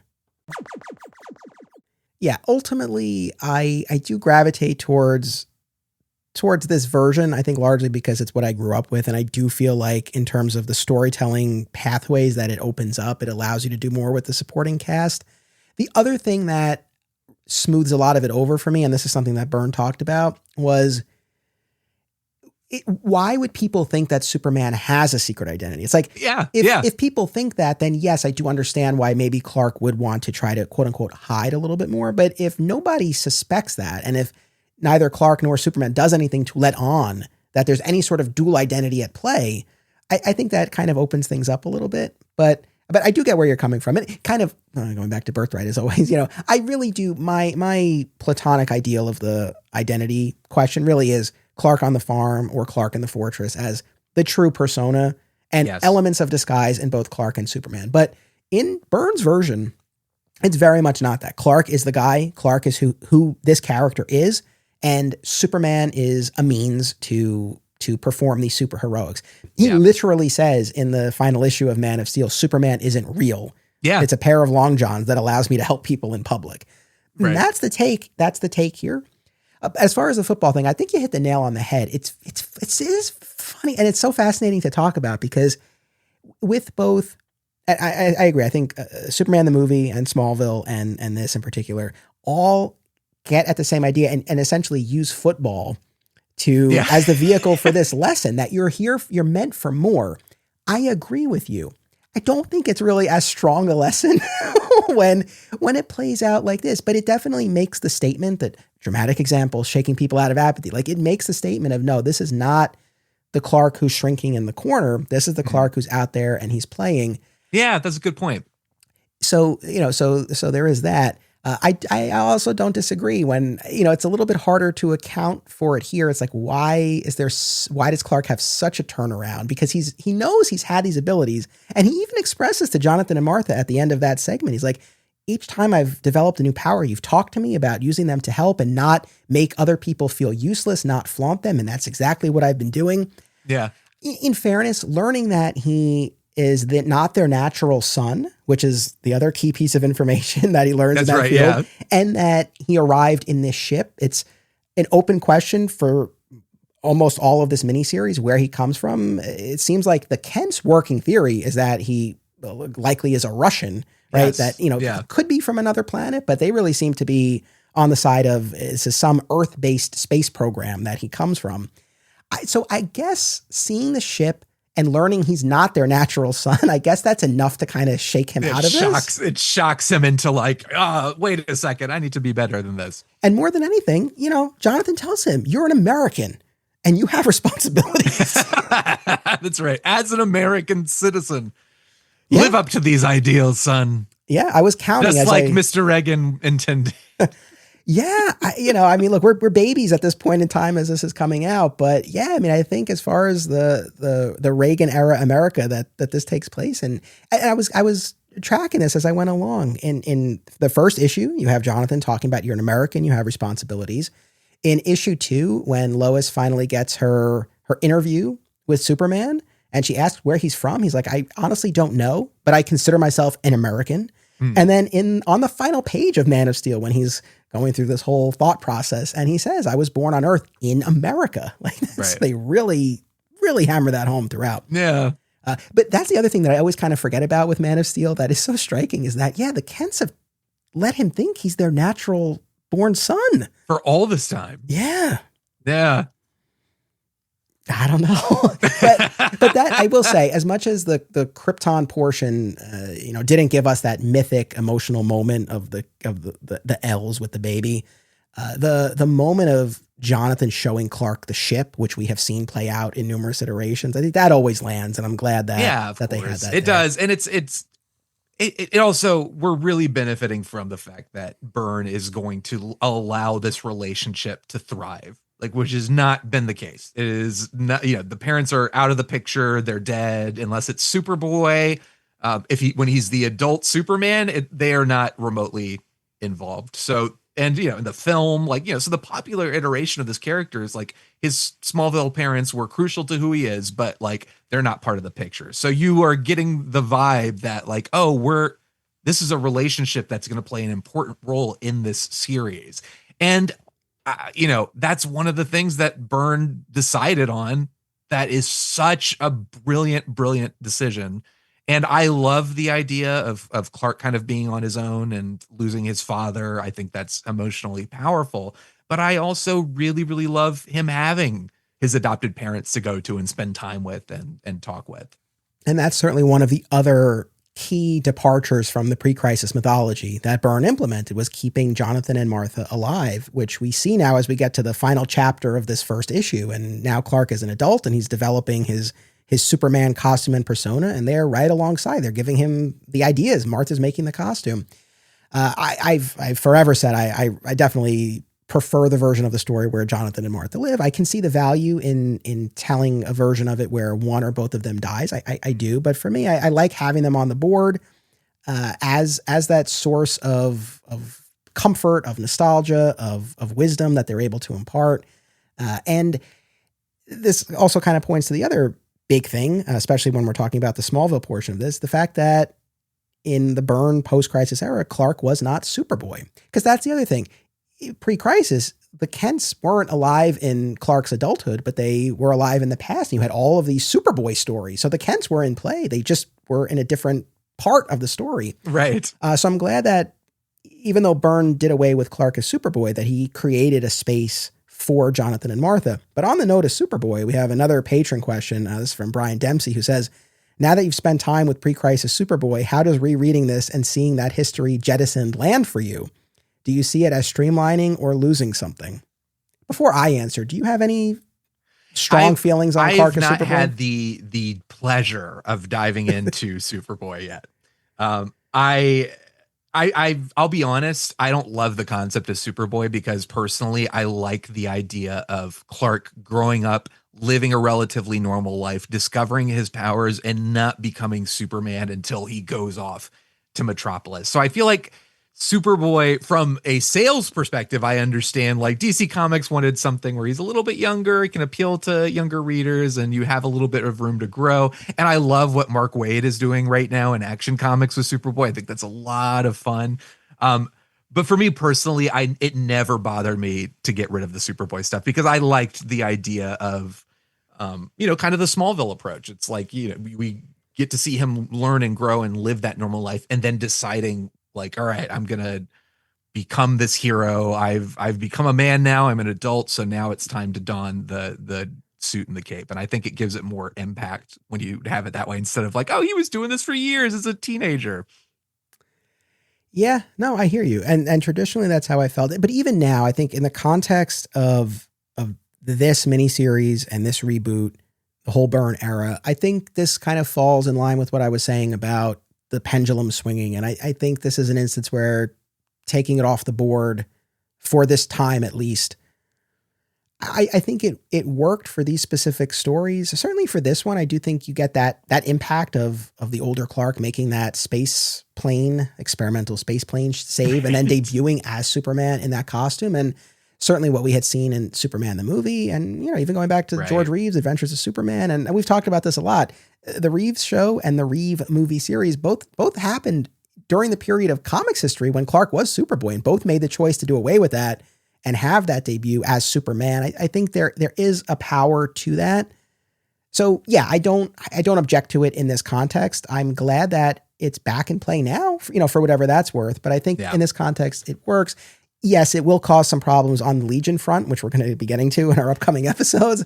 But yeah, I guess the other thing is, unless they were going to continue publishing Superboy comics, I don't know how much it really would have added if there had been one more chapter in Man of Steel #1 where he put on a Superboy costume. Do you know what I mean? Yeah. And I'm realizing now too, like, I just like the idea of like Superman being revealed to the world, and Lois is the first one to interview him and give him it just feels like when you add Superboy to the equation, you kind of lose Lois, you lose Daily Planet. I mean, not lose them. They'll still be a part of the story, but it's like, the impact is so much more on them, because otherwise it's like, wouldn't Lois Lane just be like, oh yeah, I heard about this kid in Smallville who has superpowers. Like, I feel like you lose the impact of Superman's debut in Metropolis when you have years and years of him wearing this costume in Smallville. And I think there are ways, quote unquote, around that. I think that's what Wade is working on now. And I think that's what we're going to see as his action run unfolds. And that was some of what I asked him about when he was here, because I was curious how that was my exact question to him. How do you have Clark as Superboy, who's out there in public, but still preserve the power and the impact of Clark becoming Superman and debuting as Superman? And because it's also not necessarily like Birthright is the same idea that we're talking about, which is like Superman premieres and like he develops the costume as an adult with his parents, and very similar to the John Byrne take. So it is interesting that it's like, is this Superboy run that you're doing in continuity with that? Like, how is this going to play? And I think, I still need to listen to your conversation with him, but I think he's been saying like, wait and see, like I got some fun ideas. Yeah. And so all to say, like, I feel like there's a way you can square it and you can have both. I think it does take a little bit of doing. And I think if you're going to do what Wade is doing now, where Action Comics is devoted to following Clark's exploits as Superboy, then I think it's worth it. That's going back to what I'm saying. It's like, if in the Byrne era, there were going to be Superboy comics, that's a different story. But if we're not in that mode and we're really going to be focusing on Clark as Superman, then I don't know. I think and people will disagree, but I think had Superboy been inserted into this, I feel like it probably would have taken away more than it added.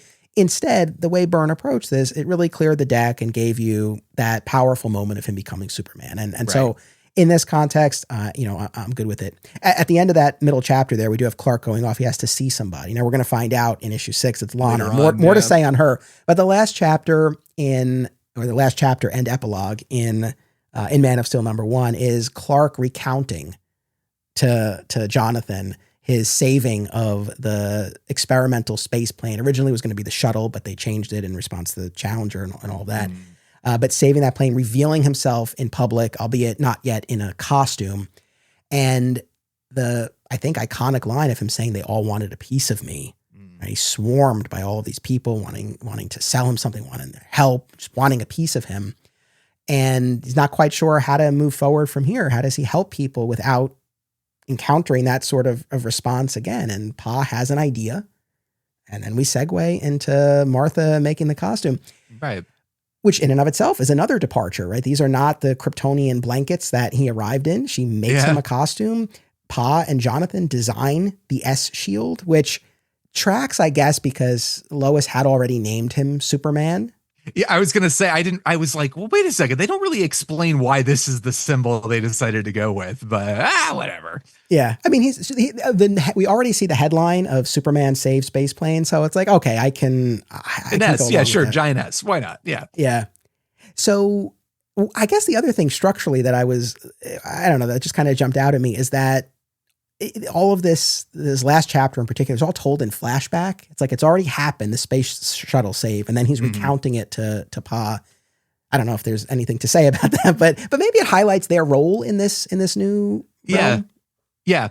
I think that's the point. Is I think who is he going to be vulnerable with at this point? Like, Clark doesn't have anyone else to talk to, so I think it further emphasizes that Byrne is like, no, the parents are going to play an integral role in Clark's life, and they are going to be a part of his life moving forward. It's not going to be something where they're going to fade into the background.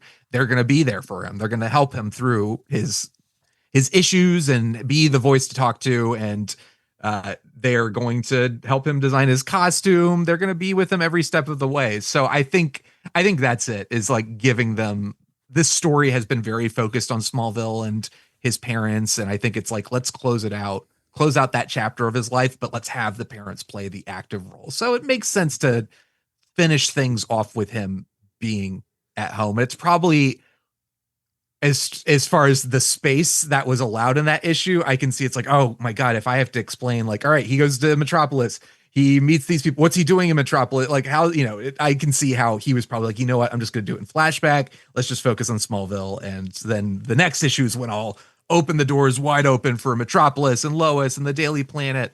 That'll be that issue will focus on those elements. Yeah. And as we get in the final part of number 1, that the Clark Kent persona is going to be his quote unquote fortress of solitude. Right. He's going to slick back his hair and don these glasses and change his posture a little bit, not trip over himself or anything like that. Yeah, not bumbling, falling around the office, but like enough of it. And ultimately, it's funny that they mention him changing the posture, because I don't think that doesn't stick. Like, he's basically just the same character. But to your point, and this is something I've always said, it's like, yeah, why would people be like thinking about, oh, Superman has to have a disguise? And you know what? I bet it's that guy with the glasses who I'm working with at the Daily Planet. That must be Superman. I like that at least they try to be like, yeah, you're slicking your hair, but you look a little different with the glasses. Like, sure, I'm glad they do that. I just thought it was funny that they mentioned the posture thing, but then they don't really follow through with it. I feel like, yeah, I agree. I feel like that's something, it's like, well, we established it's a thing he does, but You're not really going to see it, but sure, it's part of it. There are a few things that are set up here that Byrne would pay off later. Jonathan and Martha's scrapbook of Clark's exploits as he's been traveling the world, that will get taken in an upcoming story. We have the mystery figure who observes them in the field, who will later steal the ship. And even on that final page of number 1, when Superman is flying off, you see that little figure in the barn. Oh, I never noticed that. So that will pay off later. And then when Martha's talking about like, oh, I noticed every time there's something close to your skin, it fits really snug and it doesn't tear. That will tie into the whole aura business. So there's a lot of stuff that will get fleshed out more, but that's here right from the jump. Now, like I said, I think talking about 1 and 6 together, it makes total sense. And like I said before Clark leaves Smallville as a teen, he's like, I have to see somebody. And then in issue number 6, when he returns to Smallville for a visit, we get that sequence of Clark confiding in Lana. I had never come across this, but here's something else I found on the Byrne forum. Okay. Byrne said, I would have dumped Lois altogether and brought Lana back as Superman/Clark's one true love. That makes so much sense. Sorry, go ahead. But, he said, actually, I missed the first part. He said, if I really had the free hand, some fans are convinced I did, I would have dumped Lois altogether and brought Lana back as Clark's one true love. But there were some things that had to remain, and one was the Superman-Lois-Clark relationship. So I did the best I could to justify Lana's position in his life, a position that was imposed not by any sort of internal logic, but by the simple fact that Superboy and his supporting cast were created years after the debut of Superman. I had never come across that No, would I have been hadn't heard that either. That's how he But would have, yeah. I'll tell you what, like I was saying, one of my least favorite elements of John Byrne's run is Lois. And one of my favorites in this, at least in this miniseries, is Lana. And it's so clear that he is more interested in Lana as a character, because Lois's big thing, like as far as like depth goes, there's not a whole lot of depth to Lois. She's just like, I'm a reporter, I'm strong-willed, and I'm going to get the story. And I don't like Clark because he stole that story. Lana, on the other hand, has all this depth of like, I loved you and you left me hanging. And it's like her whole story, there's such emotional impact to it and what it means for their friendship, their relationship. There's so much there that you telling me this now, I'm like, that makes so much sense. He does not really seem to understand or care about Lois, but he definitely cares about Lana. And he, whether consciously or not, it's in this story. You can see that 100% that he was, I don't know if he ever was fully comfortable with it. I don't know if he ever got to a point where he was happy with having to stick with Lois over Lana. Yeah. I mean, we'll talk more about Lois in the upcoming episodes when we get into the run, but and I haven't done my reread yet, but I do remember from the last time I went through the material, I was far more intrigued by and invested in a Clark Cat Grant pairing, which we get early on. No, I was not a huge fan of Byrne's Lois. I will admit in these issues, I mean, we only get so much of her. But overall, I was cool with his Lois here. But as we get deeper into the run, I agreed. Far from my favorite depiction of the character. So yeah, this was wild. But yeah, in issue 6, we get this whole sequence of Clark's last night in Smallville and confiding his secret and taking her flying. And then when they reunite in Smallville, she talks about that night and how she thought he was going to propose. It was this romantic night under the moonlight, and she had always loved him, and how he had opened this whole door to her and then slammed it shut and really just upended her life. And she ended up leaving Smallville. There's a lot more that we'll get into next time about the business with the Manhunters and all of that. But in the context of this, really upended her life. But now she's returned, and she explicitly says she would have been happier if they were together and raising a family, but she is still happy in her own way. It's very bittersweet. I think there's something kind of that I don't love the idea that Clark is so oblivious to Lana's feelings that he's like, well, I love Lois now. And I'm kind of like, why?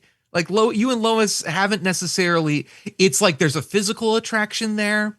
And Clark talks a lot about like, wow, Lois is so fierce and da-da-da. But it's like, I don't necessarily understand why he's like so in love with her. We don't necessarily see it here. Like, I know I'm beating up on Byrne's Lois a little bit, and I think it's totally fine. I like Lois. It's not something where I'm like, oh my God, why do we have to get her off the panel? Like, I don't want to see that. Like, I like her fine, but I do think she's relatively shallow and not interesting. And then when you bring Lana in and have this very rich story and depth to her and this emotion, and Clark's kind of like, I've moved on. It's like, okay, like it just makes him feel a little oblivious. And I think Jeff Loeb and Tim Sale did this a lot better in For All Seasons, because Lana, they kind of address the same idea, but they make it sense. Like, it makes more sense in that regard because they've given us more time with Lois. That Lois is more interesting and better, but they've also painted it as Clark is growing up and has to leave childish things behind. Whereas this Byrne's explanation for like, yeah, I couldn't come up with the reason why it would make sense. It feels like he never tried to, and the results are there for us to see. Man, I agree. I agree. I had this exact same thought as you though, where it's like, why is Clark this dense that he's like not picking up on anything? They're best friends. Right. Yeah. And yes, I know there are situations where one party has a different kind of feelings and the other one doesn't. But yes, it just, because even as adults, when Lana is recounting all of this and catching him up, like he still is just dumbfounded. And it's like, bro, you gotta get with it. Right. I guess. How close were you to her? Like, it's like, did you know her at all? Like, is this affect? Because it doesn't seem to affect him. He's just kind of like, oh, what a shame. Like, I had no idea. And And obviously I don't know. it dovetails with him encountering this hologram again and all of that business. So I guess he's preoccupied, but I don't know. On the one hand, I give Byrne credit because he took this pre-crisis character who, yes, had entered the Superman world in the Bronze Age, but historically had been this Silver Age or generally pre-crisis component of the Superboy story, and he deepened it by having Clark share his secret. So I think that was a great move.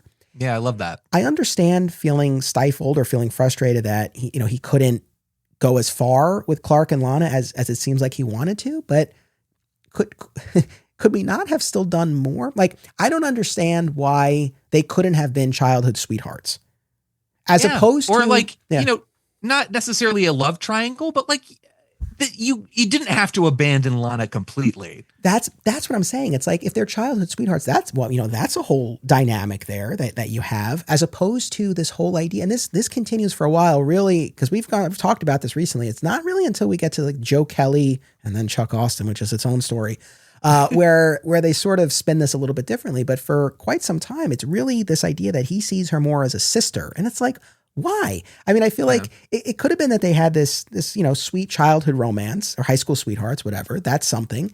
But also, you could have, maybe not a full-on love triangle, but I don't know. She could have been a present day adult contender. And the reason why I say this especially is like, if you're going to do something as new as have her know the secret, well, that's something different. Now there's Lois, who he works with, who doesn't know this part of him, versus this connection to his past who does. But that's interesting. Yes, yeah. Again, like Byrne very clearly was like, it didn't make sense to me. Logistically, it doesn't make sense, but I had to do it. But look at Superman 3. Again, not the perfect shining beacon of Superman lore, but the one thing it did get right was Lana Lang. And not only did it get it right, it got her very right, like almost perfection. So that was in that film that is so zany and silly. The heart of that relationship is so sincere that it's like, yeah, there's plenty of material to mine here. And it does feel like a lost opportunity to just kind of say, and this is clearly not Byrne's fault. Clearly he wanted to go that route and maybe would have even played a little bit more with the idea of like, he's going to end up with Lois, but let's play with this Lana dynamic. It sounds like DC was just like, no, Lois, we're not thinking about Lana. It's Lois Lane. And, yeah. The last thing I'll say about Lana, and then I'll let this go, is just that if she was not going to be a contender in any way, I wish that she had landed in a more secure place. Even though she says to Clark, I'm happy in my own way, I don't really buy it. I don't think she buys it. And I think we see that bear out as the years unfold. I think there's always that sense. It takes a long time for her to get over him and move on with her life. And I think you're right. I think if we had seen this again, it's been a little bit since I've read For All Seasons, but doesn't she she ends up with Pete Ross, she's like, maybe I'll give Pete Ross a call. It's like, she has a moment where she's like, I'll always love Clark, but like I've come to a point in my life where I am happy and satisfied with what our relationship is. I'm okay with the fact that we didn't end up together. It's just like that version works so much better. And I think you're right. Ending it with Lana being like, I think I'm fine, but also I still love you. And Clark being like, well, that's great, Lana, bye. It's just like a misread on both characters, and don't love it. Yeah. So there's some really good, interesting, I think, forward movement on the Lana front, but then kind of some curious choices from my perspective. My last couple of things is we sort of tie 1 and 6 together, and then I know we spent a lot of time on the beginning and end, but that's, I think, where there's like probably the most to say. And then we'll talk about 2, 3, 4, and 5 with Lois, Lex, Bizarro, and Batman. But the last couple of things, this is very minor, but I do love in issue 6 when Clark is being confronted by the hologram and Jonathan hits it with the shovel, which we will see play out again in the Afterlife and Adventures of Superman 500. So I like that. I love that. But the other thing, I might be being really nitpicky here, but hey, whatever. In thinking about like, well, what is there anything that really ties this miniseries together in a thematic or really character driven way? And in looking at 1 and 6 together, if there's anything, it's not Clark trying to figure out where he comes from, because Clark even says in issue 6, he's like, I've really skirted this question for years. So this is not something he's been preoccupied with.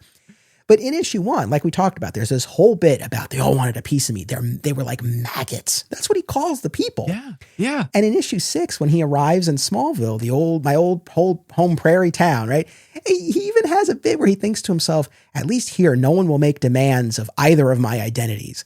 I feel like, Sean, you tell me if I'm wrong, if there's one thing that ties this thing together, it's like he doesn't really want to be bothered. I feel like that's kind of the main thread here. He doesn't want the celebrity life. He just wants to be, it makes sense for this small town kid to want that. And yeah, it is weird. Like you bring that up and it wasn't something that stood out to me, but like 100%, it is something that feels like it should have been maybe examined a little bit more. Like his discomfort with like, I want to help people, but I don't want like people to praise me and worship me. I just want to, I want to be me and I want to just enjoy it. There's an interesting idea there talking about how celebrity can affect your life and take away your privacy and like that ability to just be alone and isolate yourself and kind of have a quiet life has been obliterated. So something it would have been nice to see a little bit more of. But I frankly, until you brought it up, I was never really thought about that. But I think it's a really good point. It just jumped out at me. So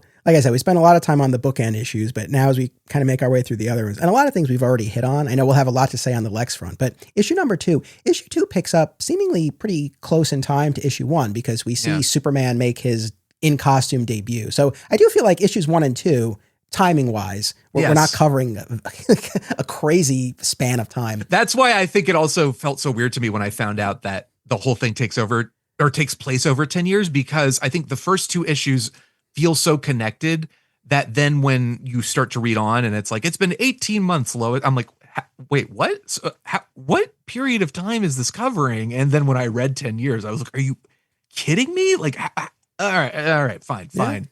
So issue 2, Lois-centric issue. She gets the cover introducing Lois Lane. The story is called Story of the Century, and it follows Lois trying to track down Superman and land this story. And she's chasing after him, always showing up too late, until eventually she makes herself the story or the one in danger by driving her car off the pier and finally gets some one-on-one time. But then, much to her chagrin, finds out that she has been scooped on this story by none other than Clark Kent. And this leads to our last patron question here, also from Brian Dempsey. He says, in the new movie, we learn that Clark interviews Superman and Lois rightfully calls out his journalistic integrity in doing that. Here, in Man of Steel, we see Clark get his job at the Planet by interviewing Superman.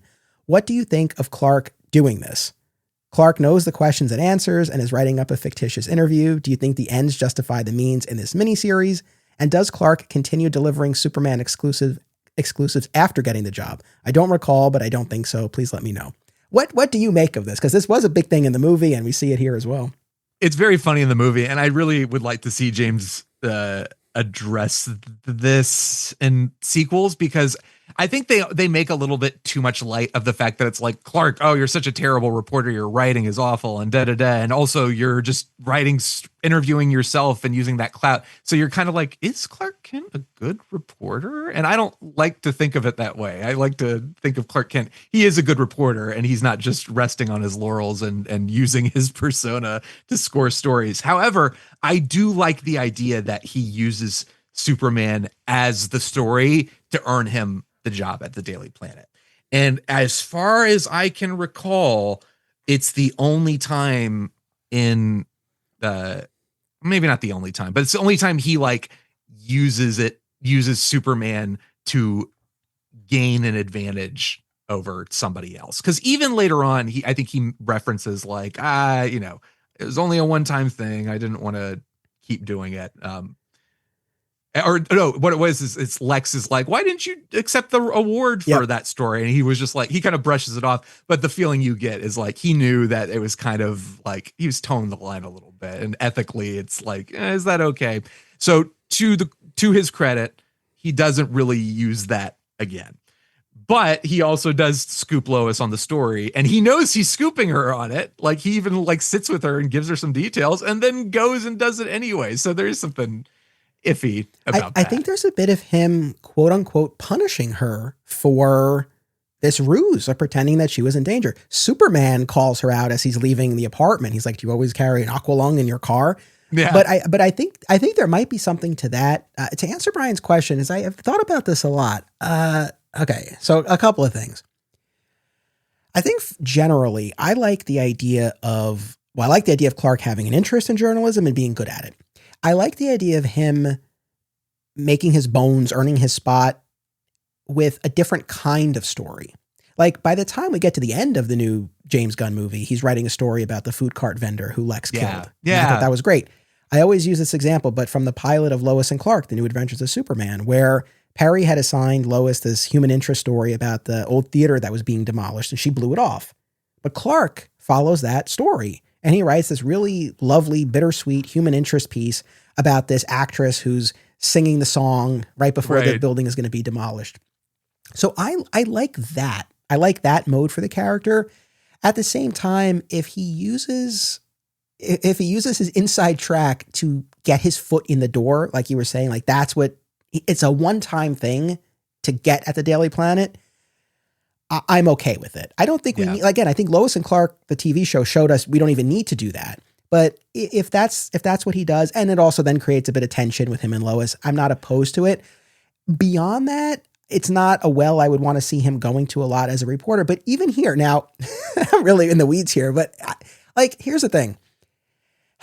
Yes, he is Superman, but at the same time, the events that occur are things that happen. So if he's writing what actually happened, even if he only knows because he was there as Superman, I don't have a huge problem with that. But I do, to Brian's question, I suppose, I think I do draw the line if he's interviewing himself. That to me feels like crossing the line. If it's just kind of a factual recounting, Superman battled so-and-so and apprehended them, it's like, okay, like that's what happened. But yeah, interviewing himself feels like crossing a line. Yeah. And I think Byrne's intention here was to create the tension and rivalry between Lois and Clark. Like, I don't think he was thinking, well, Clark needs a knockout story to win the job at the Daily Planet. He was more thinking like, well, I want it to be contentious between Lois and Clark, which again, like, I like the idea of a Lois Clark rivalry.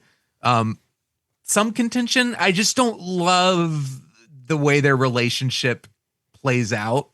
I don't mind it being contentious at the start, but it just I don't know. I think it doesn't fully land for me. And I think that's why he had things play out this way. And then later on was like, and maybe an editor at DC was like, well, we can't have Clark continually like taking the easy way out and not really earning his stripes as the journalist, which is why he put that little comment in there later on with Lex. I agree. You know what I think is also the problem is that because so much time passes in this, it feels like Lois is just not letting this go and just carrying this grudge. Like if all of this took place over, even a year, and she's still kind of sore about this, but months and years go by and she's still lording this over him. And so I feel like then that kind of exacerbates these issues that we have with Lois.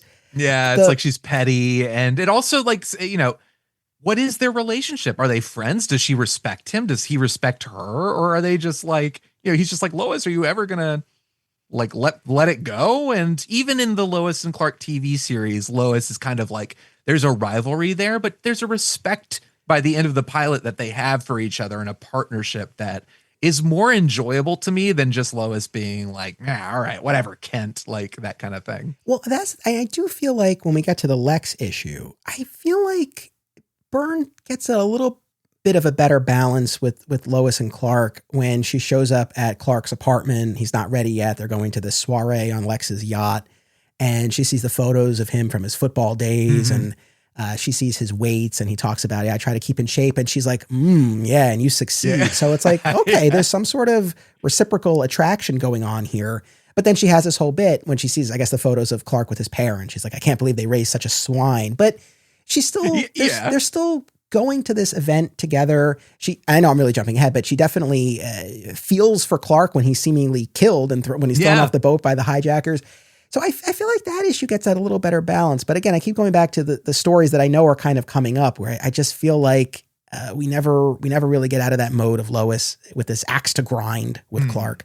But I guess the two main things I wanted to ask you about issue number 2, the interview scene where Superman rescues her after she's driven her car off the pier and he brings her home. Oh, I did not like this bit where she's like, how do you know where I live? He's like, I know where everyone lives. Right. What?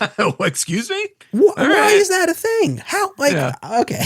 It also is like, you could have easily just had it switch and have her be like, fly me. I'm over here on this street. And he's like, okay, here we go, Miss Lane. It didn't have to be, it didn't have to be so creepy. Well, here's my question though. Do you think Superman actually knows where everyone lives, or it's just he knows because he's Clark, but he has to cover? So he's like, I just know where everyone lives. He has to cover because, I know where everybody lives. Like, that's never something that Superman has ever said before, ever or ever again. It is so creepy that I can only hope he doesn't mean it. And that it's him covering for himself. I know. The other big question, though, is the interview scene, though, where they're in her apartment. She gets him to stay, and she's asking about his powers and where he comes from. That business we talked about earlier, where he's like, I don't know, but I'm an American. Yeah. It has shades of the interview scene from the first Christopher Reeve movie, but I don't know, in my estimation, doesn't come anywhere close to the romance, the charm. Exactly. Yeah, right. It doesn't have the charm. And it speaks to what Byrne's interpretation of Lois is.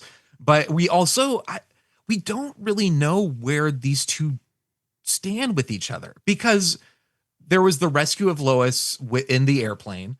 And then her desperate to get an interview with him, putting herself in danger, which is, I think, a fun idea. But in the Donner film, it's just like this incredible rescue with the helicopter when she is completely taken with them, and you understand immediately what their relationship with each other will be. But that interview sequence in the film, she is vulnerable. And I think there is a lack of vulnerability from Lois for the most part until, like you said, she thinks Clark is dead.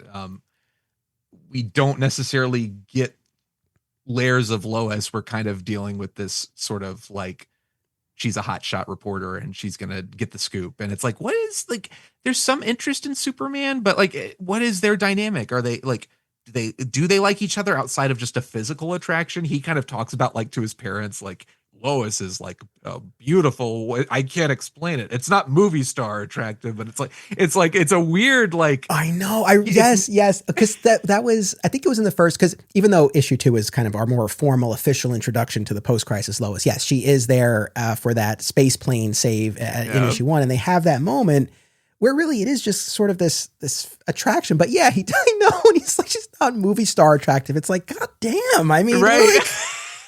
It's like, okay, interesting. But yeah, I think it's exactly what you were suggesting. It's the lack of charm, and the questions are just kind of like, just sort of dull. Like, where are you from? Oh, I don't know where I'm from, but I'm an American. That's for sure. All right, Lois, see you later. And like in the scene, you know what it is in Donner's film? It's not just Lois being vulnerable. Superman is vulnerable too.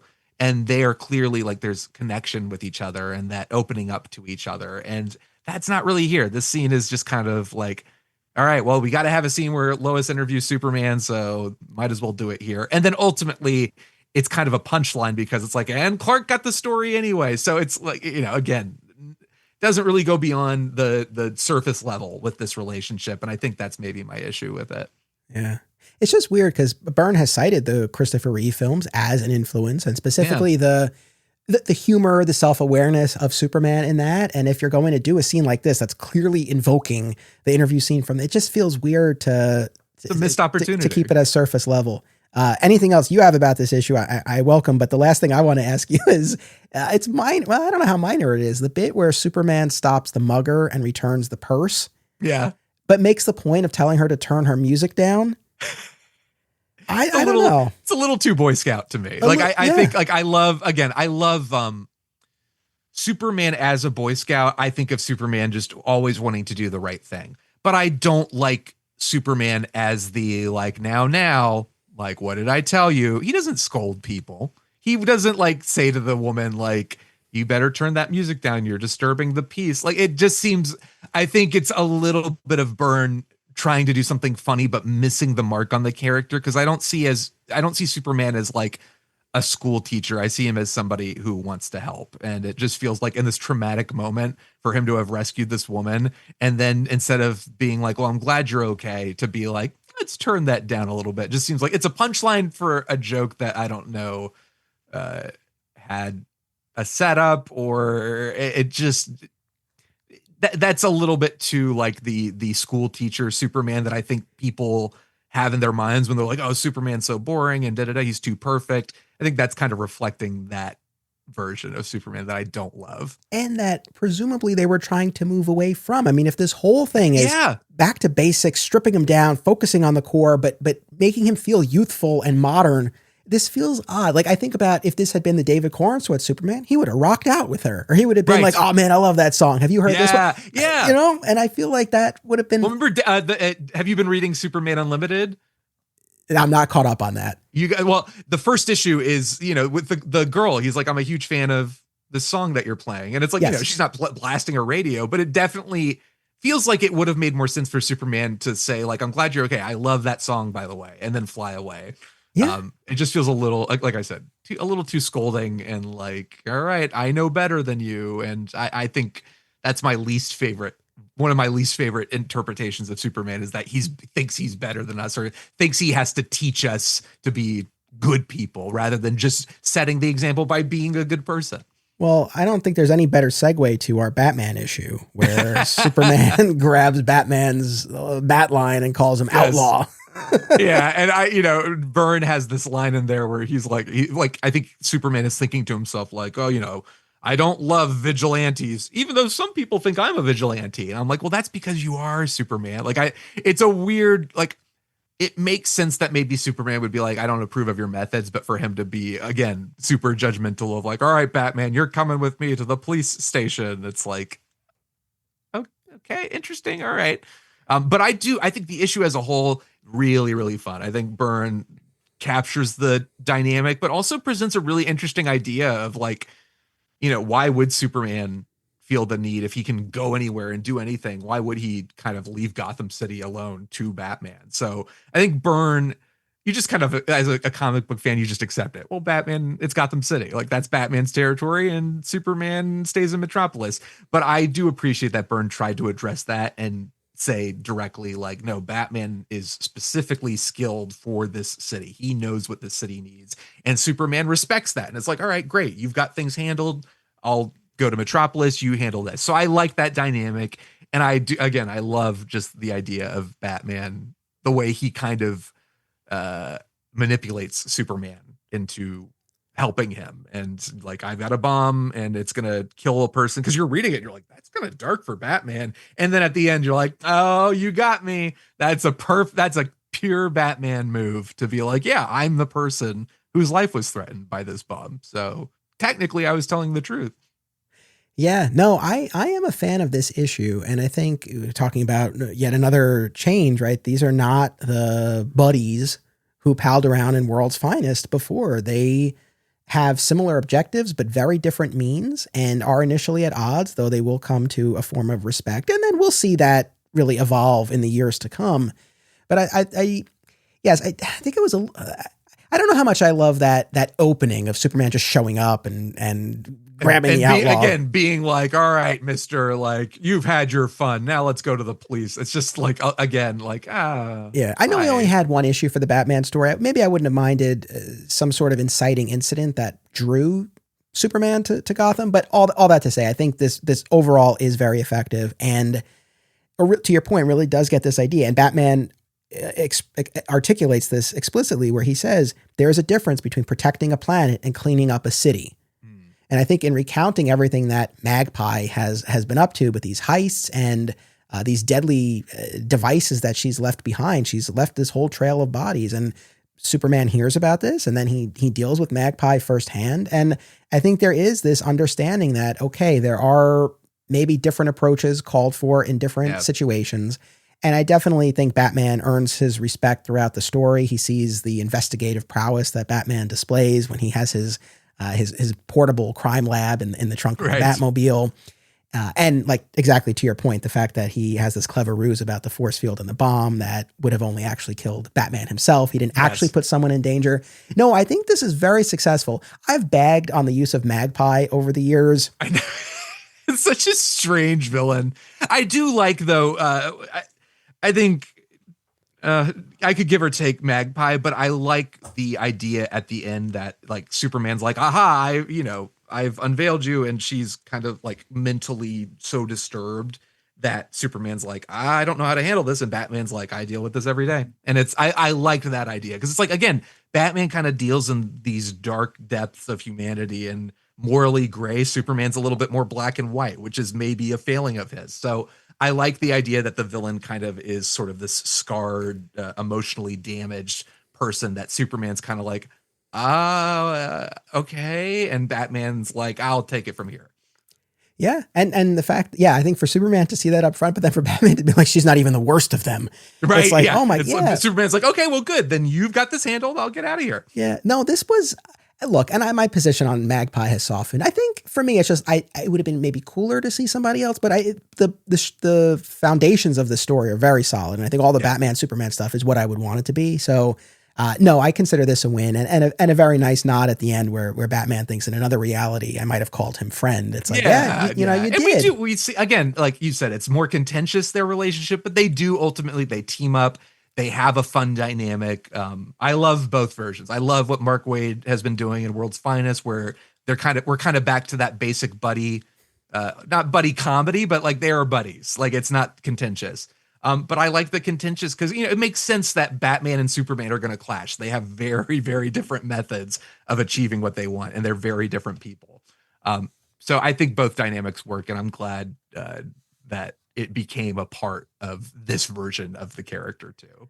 Yeah, no, 100%. And going back to some of those articles from back in the day that I read, Byrne did talk to Miller about Batman. So, and obviously we had Dark Knight Returns right around the same time. So yeah, and then Miller's Batman Year One. So there were some conversations going on, which tracks. So yeah, I mean, I think this was definitely effective. All right, the Lex issue. There we go. Yeah, here we are. So we've been talking about how it was initially Marv Wolfman who had this idea to reposition Lex Luthor, not as the mad scientist, but as this untouchable, ruthless businessman. And I was digging around again on the Byrne on the Byrne forum, and I think in broad strokes that's true, but there was a little bit more to it where he's recounting kind of how this went with Wolfman, and part of Wolfman's pitch was, and this is how Byrne quotes it: outside Metropolis, on a high mountain, in his palatial Xanadu-like estate, lives Lex Luthor, the world's richest man, and his mistress, Lois Lane. And apparently Wolfman paused for dramatic effect and then said, "See, she's drawn to power." And then Byrne continues, "It took me about 3 nanoseconds to say no. I said I like the world's richest man angle, but what he was proposing was more of a reboot of Lois than it was of Luthor. And I already knew who I wanted Lois to be, or more exactly what I wanted Lois to be, likable." Which I'll stop there and call shenanigans. It's like, maybe that was the intention. I don't know that really came I'll through say here. She's more likable in Byrne's take than she would have been as Lex Luthor's mistress. I like the idea that there's like a hint of a romantic involvement, but I don't love the idea of her like actively being his mistress on their like in their fortress that overlooks I just don't see that as a Lois Lane thing. I don't think she'd ever feel like to me, again, it's like Lois at the heart of it is she's a pursuer of the truth. She's a journalist, and she would never just be like, great, I get to live with the richest man on the planet. I love it. That's all I've ever wanted. I'm like, that's not Lois Lane. I agree 100%, but that was the first time I came across that. So, I mean, according to Byrne, Wolfman had originally presented the Lex pitch as all or nothing, but when Byrne was like, no, I don't want to do that with Lois, Wolfman was like, oh, that's okay. Like, we don't have to do that part. And Byrne goes on to say, I built the character as a cross between Donald Trump, Ted Turner, Howard Hughes, and maybe Satan himself. And then I won't quote the whole rest of it, but Byrne does express some sort of feeling about the fact that Wolfman has largely been attributed with like a sole credit for for this iteration of Lex Luthor. Right. But on the note of kind of what influenced this version, I know Trump is the one that I think we kind of all gravitate towards, and even more so after Lex became president and then Trump followed suit. And certainly when we get a few years later and there's that unauthorized biography of Lex Luthor one shot, obviously the cover is a direct homage to the art of the deal. But yeah, I mean, I think in fairness, and we have it confirmed here, it wasn't meant to be like a one-to-one analog here. Clearly they were just playing on this overall idea. Yeah, and I think what I love about this take on Lex and why it is, there's a reason why people love this so much more than the idea of Lex Luthor being kind of like a Bond villain or the evil scientist. It's just so much more of a threat when Lex Luthor is not operating in the shadows, but is in broad daylight, is a man of the people, has all the resources at his disposal, and has the intellect to accomplish what he needs to accomplish and outsmart Superman. That makes him a more formidable villain, because it's not like Superman's a dummy, but it really is. It's the brain trumps brawn, like that idea. To me, has always been the most interesting aspect about their dynamic. Yeah, their dynamic, the conflict between them. That to me is super exciting, and it adds so much more depth to it, and so many cool ideas when you make Lex such a powerful person that they can't just like, all right, I'm going to put you in jail and you're out of my hair. It's like, well, no, I got out of jail just a couple days later and I'm back because I have the money and the resources to defeat, like, you can't defeat me. My roots are so ingrained in the city. There are interpretations where it's like, I built the city from the ground up. Like, what are you going to do? It's my city. You're just like, you're the problem here. I don't need you. Like, I love that so much. And it's not like that's completely here, fully fleshed out in this version, but this is that Lex that we will see kind of develop to perfection in stories like Smallville, like Michael Rosenbaum's take, and we'll see this in For All Seasons and Birthright. I think that those added layers of depth, it all starts here. And I just love the idea of him being this powerful business mogul. And like you said, it's not a one-on-one comparison, but certainly in recent years with Trump becoming president, it's like, well, interesting to go back to these comics and kind of see what these stories sort of foreshadowed. Yeah, man, 100%. Look, like with a lot of the pre-crisis stuff, I had a journey with pre-crisis Lex, and I've come around on the idea of the war suit, and obviously the war suit is back in play across media and has been for a while now. I love it. And I think, there comes a point where, maybe you take the businessman as far as you can, and then you want to see him in that suit. But even going back to those pre-crisis stories where Lex was taken in by this planet renamed after him as Lexor, and there's some interesting stuff there. But I think this was definitely a welcome, effective shift for the character for all the reasons you said. I love the Gene Hackman take of Lex Luthor. Like, I think that's an iconic performance. However, I do understand why people are like, a lot of people have grown up with the idea in mind of Lex being the business mogul. So when you watch that version, it is like Gene Hackman it's campy, it's goofy. He's not a real threat to Superman. But I love the idea of him just being the maniacal, like, villain in his lair. Like, I think that's fun. I just think it is more emotionally impactful and interesting to have him be this version of the character. Yeah, and like we keep referring to the context. I mean, here we are in the late 80s, the excess of the decade, the greed is good era. Figures like the one that Byrne quoted that ended up being apt for the time, but also, like you said, really foreshadowed what we would see. Mm-hmm. But also, exactly to your point, it's like I think the main draw of Lex is that, except in those instances where he's in that war suit, it's not, the challenge he poses isn't a physical one. There are plenty of other villains who occupy that space, but this is more of a intellectual, moral one. And so I think this just kind of takes that idea to the ultimate stage where he really is untouchable, above the law, regardless of what Superman knows about him. He's not able to prove it, not able to make it stick, and he keeps getting away with it. And it's really fascinating. It also sort of solved a problem that Wolfman had cited in interviews when he was talking about kind of coming up with this version, where in a lot of those pre-crisis stories, Lex is, the first few pages are always Lex figuring a way out of prison. It's like, all right, maybe we could kind of short circuit this and just kind of have it that he's not caught. So that adds this whole other dynamic to it. And in the pre-crisis continuity from the Silver Age forward, we had the established motivation that Lex blames Superboy for his baldness. Yes. Do you need a better reason to hate somebody? Like, sure, I'll take it. So what we get, So what we get here, that he's been the top dog in this city, and now the city is looking to this new hero, and it's someone Lex can't buy. Because that's the thing. We have this big soiree on the yacht. It's hijacked by terrorists. Superman intervenes, but then Lex reveals, oh no, there was never any danger. My security was here, and it was all about testing Superman and then offering him a check, putting him on the payroll. And of course, Superman refuses. Superman can't be bought. So this idea that there's someone who can't be bought, who the people are looking to over Lex, after all he's done for the city. He has no power over this guy, and like that infuriates him. Yeah.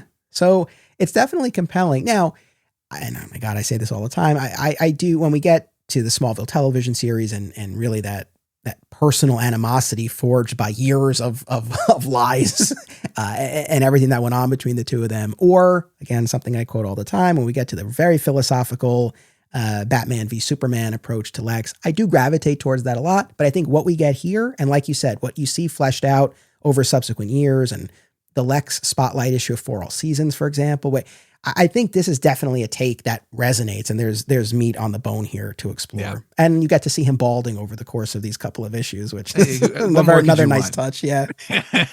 Yeah. No, this might be a little nitpicky. Well, no, I can reconcile this, but I have to bring this up. So, I kind of laid out what happened on that yacht. What's funny to me is how much Lex just offers about how he had advance word that there might be a hijacking, and he told his security to stay back so he could test it.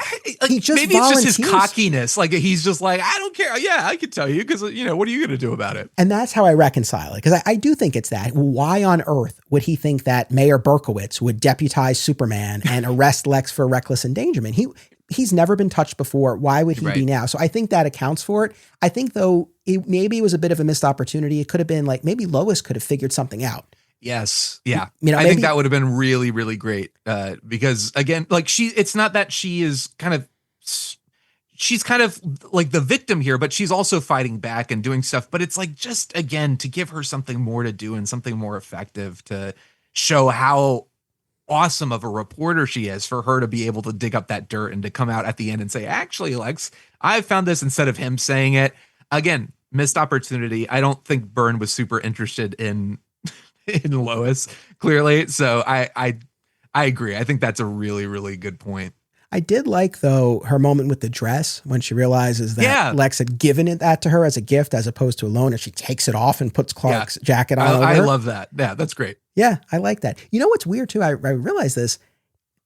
Issue 4 is basically the only issue where you really see the Clark Kent persona for an extended period, because he develops this idea at the end of issue 1. You only see Clark for that bit writing in literally the last panel of issue 2. He's not Clark in issue 3.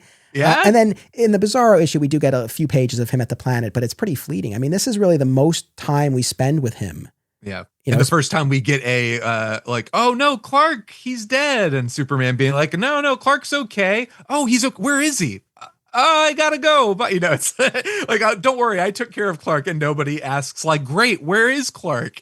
I thought that was very funny. And everyone's like, oh, good. He's safe somewhere. We don't need to know where. You took care of it, Superman. Thank you.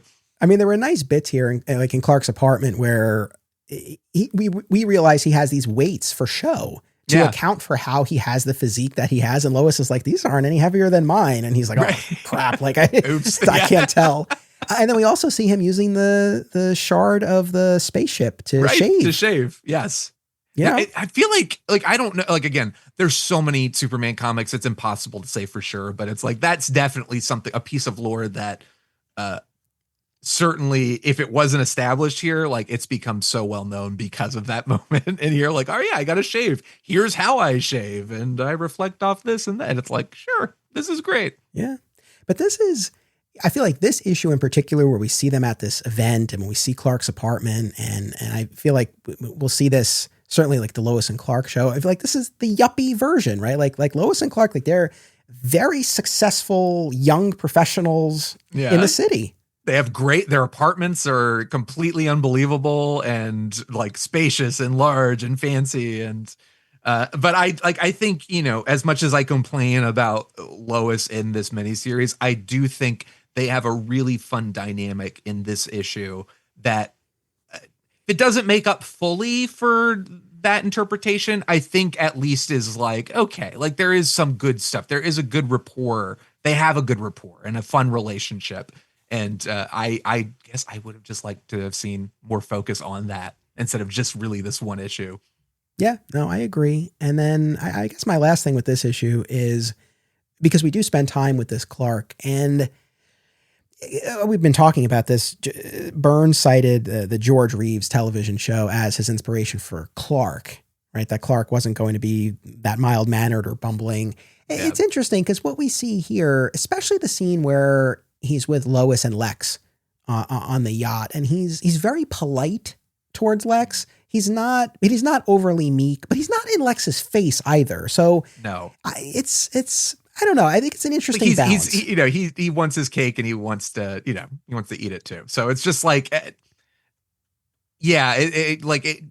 Clark acts in a way that is suggesting he's kind of putting on a little bit of a show, but it also is not necessarily reflected in the way Byrne wanted to portray him, and also how we see Clark later on in the series, where there really isn't much of a differentiation. So it's, I don't know. Like I wonder if he was still playing with it and still trying to figure out how he was going to pull off the disguise. If he hadn't fully bought the idea of like, well, no one's really looking for it. Like maybe he was thinking like, well, and this Clark's going to get knocked off the boat and is going to, pretend to be dead, and Superman's going to come in. So maybe I do have to have a little bit more of him performing a bit more so people will buy into him getting beat up and knocked off the ship. But yeah, it's not consistent with what I think he was going for here. Yeah, fair. All right. So the last issue, because again, we already talked about number 6, but number 5 is the Bizarro one, which, like we were saying, I think if you only have if you have 6 issues, it was a little curious to devote one of them to a villain who is going to be done away with in one issue. It's like I could have seen if this were the Metallo, like if this introduced Metallo, who would then be the adversary for the first issue of Superman, that would have made more sense. Yeah, it's like you only have so much space to tell this very important story and to like really make an impact. And this is the only issue I think, like, again, it's not bad, but I would argue it's probably the weakest issue in the bunch, because I don't love the interpretation of Bizarro. It's kind of weird. I like the idea of like Lex creating the clone. Yes. I think that's fun. But the like we said, the Lucy being blind and the Bizarro dust healing her eyes is a little silly. The subplot with Lucy and Lois is a little silly. And then Bizarro, there's some, I guess it gives Superman like a worthy foe, but like you're saying, like why is Bizarro the villain that you chose to be that worthy foe? There are other options, and maybe it's because he knew he's like, I'm going to save the other guys for later, so I just need a one and done that I can get rid of, and we don't have to worry about. And we need it to justify Superman killing him, so he's not really alive; he's just dust and kind of a robot. Yeah. So, no, I agree. I mean, I agree with you in terms of what I liked, the fact that Lex creates this imperfect duplicate via a form of a cloning process with Dr. Tang.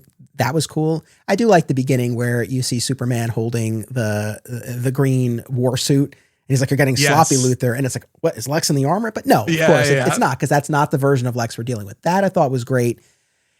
Have you ever read Superboy 68, which was the first appearance of Bizarro in Silver Age? No, I haven't. So this is a fairly faithful retelling of it in the sense of this kind of Frankenstein version of the character and a blind person. So in the original Superboy comic, it wasn't Lucy Lane, but it was just this young blind girl who befriended the Bizarro Superboy and couldn't, obviously couldn't see and thought he was this kind, gentle creature. And then he ultimately, in that Superboy comic, sacrificed himself such that the dust that formed from him would cure her blindness. Oh, I did not know. That actually gives me a little bit more respect for this, because I thought, like, just reading it out of context and thinking, like, if we're trying to do a more grounded take, what is this? Like, where did this come from that she's blind?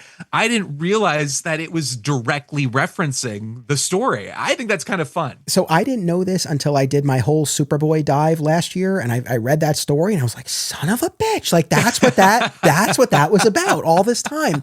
Which I don't know. Like, it's almost like a double-edged sword, because it's like, again, like I said, it's cool to know that. And like, I actually appreciate the story a little bit more, but also, like, if this is all about, nope, we're not going to reference anything. It's like, that's a pretty direct reference to the Silver Age. Like, you're literally pulling that story verbatim almost. So again, he wants to have his cake and eat it too. And I think this issue kind of, you feel that wonky tonal shift where it's like suddenly we're in a kind of campy, wacky version of this character that we've done up to this point a relatively good job of kind of grounding Superman in more of a reality. And even Magpie is silly, but also grounded with, like, oh my gosh, the emotional damage she's suffered. It just felt like the outlier issue where it's like, why Bizarro? Like, why did we go that route? yeah. And yeah, I know, I agree. Like, I think double-edged sword is a perfect way of putting it, because it's like, if you're trying to do something so distinct and we're doing away with so much of Pre-Crisis, on the one hand, yeah, you could look at it as a charming nod to what came before, but on the other hand, it's like, why are we just retelling this story? Yes. Yeah, I don't know. So it's just kind of odd. Also with Bizarro, and we talked about Bizarro a lot, but I feel like there's a great opportunity for some real pathos with this character, and really painting him as this tragic figure who can't think straight and doesn't really know who he is and thinks he's Superman. But here, I mean, he barely speaks, if at all. So kind of at the end earned that a little bit with, like, you know what? I think he did know what he was doing. And it's like, oh, okay. But to your point, he's kind of there. He doesn't really say anything. They fight. And then at the end, he sort of sacrifices himself, and you don't learn much about him.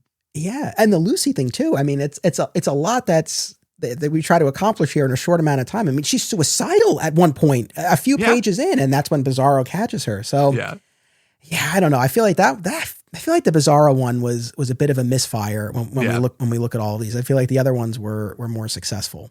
Yeah, it doesn't really accomplish much of anything, really. Like, it's like in each issue, you can argue we learn something new about the character, their relationships, and the dynamic, how they'll all interact with each other. And this is really the only one where it's like, what do we really learn? We learn that Lois has a sister. And I think maybe Byrne was attempting to humanize Lois a little bit by showing that relationship, but we don't spend a lot of time in that relationship to get enough of that impact. And then, Superman doesn't really gain anything from the relationship with Bizarro other than just like, oh, Lex cloned me. Like, I don't even know if he knows that Lex cloned him. I can't remember. Like, so yeah, we don't really learn anything. We don't get any new angles on these characters. It's just kind of a throwaway issue where it's like, well, Superman gets to fight a superpowered villain, and I guess Byrne wanted someone more disposable so that he could save the big baddies he'd save Metallo for issue number 1, that amazing cover, it's an interesting choice. And like we were saying, if you only have these 6 episodes, these 6 issues to tell a story, like, each one should be like important and mean something. So it's just like, well, not bad. Like, not like I didn't read that and be like, oh my God, what a waste of time. But I do read that in the larger sense of like, what does this have to do with like telling the new definitive origin of Superman?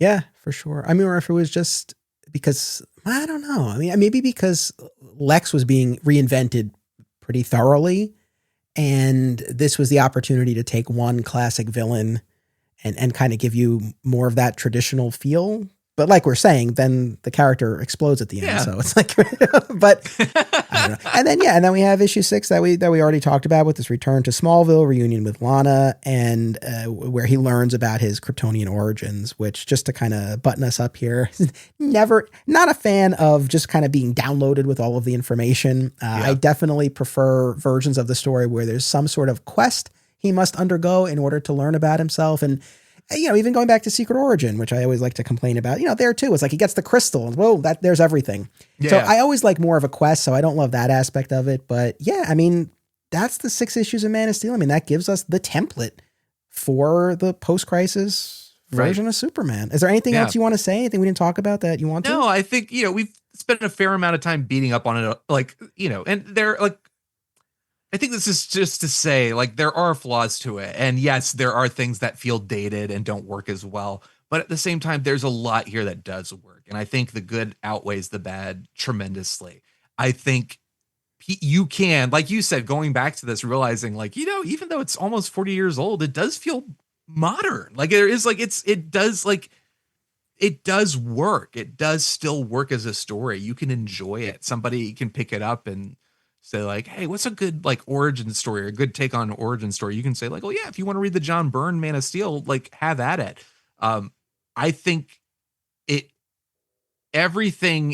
opened the doors for a more grounded, more not fallible, but like a more vulnerable Superman, because this did allow for Superman we moved away from the untouchable, like, superpowered being who could move a planet. Nothing could hurt him except kryptonite, and was relatively emotionally cut off for the most part.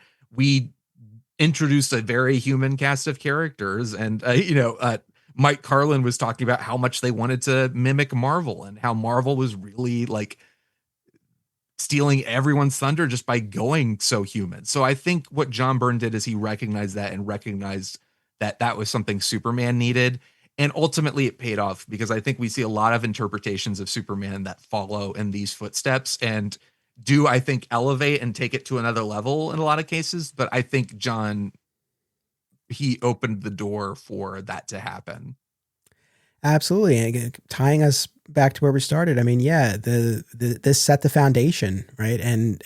But Byrne himself and in the stories to come, and especially the creators who came after, really, really built upon that. But even here, especially here, that humanity, vulnerability, fallibility, I agree with all of that. And yet another reason why I'm glad the Kents are there, because the Kents provide a venue for him to express a lot of that when he is sitting there and saying they all wanted a piece of me. And when he's sitting in the kitchen again at the end and talking about how he's got to try to make peace with Lois and Superman's just a pair of long johns. But having that sense of inner conflict, personal struggle, that really counts for a lot. And the ingredients were here. So yeah, I mean, look, it's one of those things and I know I'll hear from the people who disagree with the critiques that we raised, but that's the thing. I think we also, like, we're not sitting here blindly praising it as if it's like, oh my God, it's untouchable. Like, it has problems, but I think you have, like, historically, it's so crucial to the Superman lore, but also even without the historical significance, I think it's just, like, it's good storytelling. It's fun and it's enjoyable and it captures the Superman spirit, even when it's kind of like teetering and you're like, I don't know how I feel about this. It's beautifully illustrated. It looks great. It's a quick read and it's just enjoyable. And I think it's a really, really good capsule version of, like, here's what the character is and what's great about the character. Yeah, no, I agree. And the art is fantastic. And yeah, this was a seismic moment for the character. And honestly, like, what we did over these 2.5 hours of really wrestling with it. I mean, I love that process, and I wouldn't do that if it weren't something that I thought had value and was worthwhile. So right. Yeah, for those who might worship at the altar of Byrne and don't see anything wrong with these issues, that's fine. There are things I like, things I don't like, but yeah, this process, is something that I do find genuinely enjoyable and worthwhile. And Man of Steel is something that really lends itself to a very robust, thorough discussion, clearly. Yes. So yeah. I appreciate it for that on top of everything else. So Absolutely. Listen, man, I thank you so much. It was such a pleasure to finally get to meet you and speak with you. Thank you. Likewise. This has been an absolute blast, Anthony. Thank you for having me. My pleasure. All right, everyone, make sure you check out Missing Frames. Make sure you come back here next week and for the weeks to come. There's still a lot more to cover. Next time, we will be talking about the World of Krypton, World of Smallville, and World of Metropolis miniseries. And after that, we'll get into Byrne's 2-year run on the main titles. Until then, as always, it's about what you do. It's about action.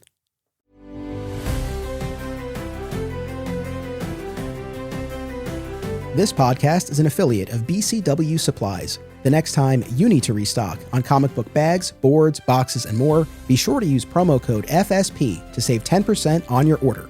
That's FSP for Flat Squirrel Productions. It helps support the show too. Thank you. By popular demand, Digging for Kryptonite merch is now available at our TeePublic store. Visit the link in the show notes to get your DFK shirts, hats, mugs, and more. Support the show and receive exclusive content, including the spin-off podcast Beyond Metropolis, by becoming a member at patreon.com/Anthony Desiato. My sincere thanks to all patrons. Please subscribe, rate, and review today via your platform of choice, and continue the conversation by joining us on social media. Flat Squirrel Podcast is also home to another exciting episode in the Adventures of Superman, now covering the color era of the classic George Reeves series. Subscribe today. Digging for Kryptonite is a Flat Squirrel production. Key art by Isaiah Simmons and theme music by Dan Pritchard.